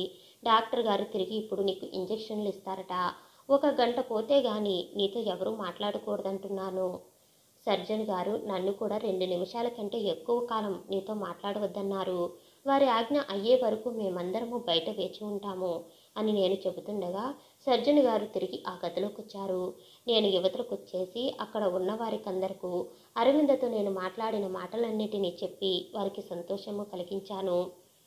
దివ్య జ్యోతిలాగున వెలిగిపోయే అంత అందమైన పిల్లకు ఒక చెయ్యి లేకుండా చేసిన భగవంతుడెంతడైనా అసూయపరుడై ఉండాలి. ఆ రోజు మొదలుకొని 2 మాసాల వరకు అరవింద హాస్పిటల్ పక్క మీదనే ఉంది. తర్వాత మరో 10 రోజులకు మామూలు మనిషి అయ్యింది. ఆమె కళ్ళలో ఎప్పటి వెలుగు వెలిగింది. ఆమె కళ్ళల్లో ఎప్పటి ఆనందరేఖలు ఉద్భవించాయి. ఆమె పెదవులు ఎప్పటి చిరునవ్వులనే ఒలికించాయి. నేను అరవిందను వర్ణాంతర వివాహం చేసుకోవటానికి సంస్కర్తలైన మా నాన్నగారు మొదటనే అడ్డుపెట్టలేదు. ఇప్పుడు గోపాలరావు నాయుడు గారు కూడా అందుకు సంతోషంతో అంగీకరించి అంతకుముందు తాముంచుకున్న పార్టీ కక్షలన్నింటినీ పశ్చాత్తాపంబులతో కడిగేసి ఇప్పుడు ఖద్దరు వస్త్రధారణము, కాంగ్రెస్ ప్రచారము మొదలుపెట్టిన విజ్ఞానవంతులైనారు. నాయుడు గారిటువంటి విజ్ఞానం అవడానికి అరవిందే కారణమని లోకం అనుకుంది. అంతకుముందే అరవిందకు నాకు ఏకాంతంగా వివాహం అయిపోయినప్పటికీ తిరిగి బహిరంగంగా కావాలని మా నాన్నగారు పట్టుపట్టారు, నాయుడు గారు పట్టుపట్టారు. అందువల్ల నాగరిక పద్ధతిని అనుసరించి ఒక శుభముహూర్తాన అరవిందకు నాకు అతి వైభవంగా అనేక మంది పెద్దల సమక్షంలో వివాహం జరిగిపోయింది. మా నాన్నగారి పట్టు వల్ల నేను అంతటితో చదువును విరమించుకుని అరవిందతో దేశసేవనే చేయదలుచుకున్నాను. కనుక సెలవులాఖరున తిరిగి మద్రాసు వెళ్ళవలసిన అవసరం లేకపోయింది. పూర్వపు పార్టీ కక్షలన్నిటినీ మాపు చేసుకుని ఇద్దరము ఏక కుటుంబీకులముగా ఉండటమే కాకుండా నాయుడు గారి కూతుర్ని, అందులో అంగహీనురాలిని నేను వివాహం చేసుకున్నానని లోకం విరగబడి చూసింది. సంఘం మమ్మల్ని వెలి అంది. బుద్ధిమంతులు ఓహోహో అని పత్రికలలో మమ్మల్ని కొనియాడారు. అయితే మేమందుకు విచారించను లేదు, ఇందుకు సంతోషించను లేదు. అరవిందకు నేను లోకము, నాకు అరవింద లోకము. ఇద్దరకు ప్రజాసేవ పరమావధి. అరవిందకు కుడి చేయలేని కారణం వల్ల నేను అన్నము కలిపి నోటికి అందియడము, జాకెట్ తొడగడము, చీర కట్టుకోవడంలో సాయం చేయడము మొదలైన పనులు చేయవలసి వచ్చేది. అంటే ఆ పని చేయటానికి ఆమెకెవరూ లేరని కాదు. ఆ పనిని నేను చేస్తే తప్ప ఇతరులు చేస్తే ఆమెకు తృప్తికరంగా ఉండేది కాదు. మా కుటుంబానికంతటికీ నేనొక్కడను మగ సంతానాన్ని. ఆ కుటుంబానికంతటికీ అరవింద ఒక్కతే ఆడ సంతానము. అందువల్ల ఆ రెండు కుటుంబాలకు మా దంపతుల మేమిద్దరము దేవతామూర్తుల్లాగున కనిపిస్తున్నాము. అరవింద హృదయం తృప్తి పొందటానికి, ఆమె ఆత్మకు ఆనందం కలగటానికి నేనెప్పుడూ ప్రయత్నం చేస్తూ ఉంటాను. కొంతకాలానికి ఆ పట్టణ ప్రజలందరూ నన్ను కాంగ్రెస్ నాయకుడుగాను, అరవిందను నాయకురాలుగాను స్వీకరించారు. అరవిందకు నాకు వివాహమైన ఆనాడు మొదలు ఈనాటి వరకు ఆమెలోని అందము దినదినము వృద్ధి పొందుతున్నట్లే నా కళ్ళకు కనిపిస్తుంది. కానీ ఆమెలోని అంగవిహీనపు లోటు ఒక లోటుగా నాకెన్నడూ కనిపించలేదు. అప్పటికి ఇప్పటికీ అరవింద నా హృదయంలోని హృదయం, జీవంలోని జీవం. కొన్ని నెలలు గడిచిన అనంతరం మా ఇద్దరి ప్రేమకు ఫలితంగా అరవింద గర్భం దాల్చడము, నవమానసాలు నిండిన అనంతరం ఆమె గర్భాన ఒక మగ శిశువు కలగడము జరిగింది. ఆ బిడ్డ తల్లి పోలికేమో పున్నమ నాటి నిండు చంద్రుడిలాగున్న వెలిగిపోతున్నాడు. ఇరుగు పొరుగు వారే ఆ బిడ్డను చంక దింపకుండా ఉంటే తాతలకు, అమ్మమ్మలకు ఎలాగో ఉందో కన్నతండ్రులమైన మాకెలాగో ఉంటుందో ఆ ఆనందము బిడ్డలకన్న తల్లిదండ్రులకి తెలియాలి గాని ఇతరులకు తెలియదు. అరవిందకు నాకు తోటలో గాంధర్వ విధిని వివాహం జరిగిన సంక్రాంతి భోగికి ఈ సంక్రాంతి భోగి సరిగా సంవత్సరంలోనూ ఎన్ని జరిగాయి. మా ఇద్దరకు వివాహం జరగడము, అరవింద గర్భం దాల్చడము, ఆమె గర్భాన మగ శిశువు జన్మించి అప్పుడే 21 దినాలు జరిగిపోవటము. ఇలా జరుగుతున్నదని ఎవరైనా అనుకున్నారా? ఊహించుకునైనా ఊహించుకున్నారా? అంతా కాలమహిమ. ఆ సంక్రాంతి భోగినాడే మా బిడ్డకు బారసాల జరగడము, వాడికి తల్లి గాంధీ అని పేరు పెట్టుకోవటము అయింది. నేను అప్పుడే బారసాల పీటల మీద నుంచి పట్టు పీతాంబరాలతో లేచి నలుగురితోనూ విందు భోజనము నారగించి కొంచెం ఆయాసంతో నా గదిలోకొచ్చి పందిరి మంచం మీద వాలాను. ఇంతలో అరవింద ఒంటి చేత్తో బిడ్డ నెమడం చంక నిరికించుకుని నేనున్న గదిలోకొచ్చి 4 తమలపాకులు రాసి ఇస్తూరు అంది. నేనే మామూలుగా ఆమెకు తమలపాకులు రాసి నోటికందియటం మామూలు. అరవింద బిడ్డనెత్తుకుని నేను కూర్చున్న మంచం మీద కూర్చుంది. నేను తమలపాకులు రాసి ఆమె నోటికి అందియడమే కాకుండా మధ్య మధ్య నేను కూడా నములుతున్నాను. పనిలో పనని.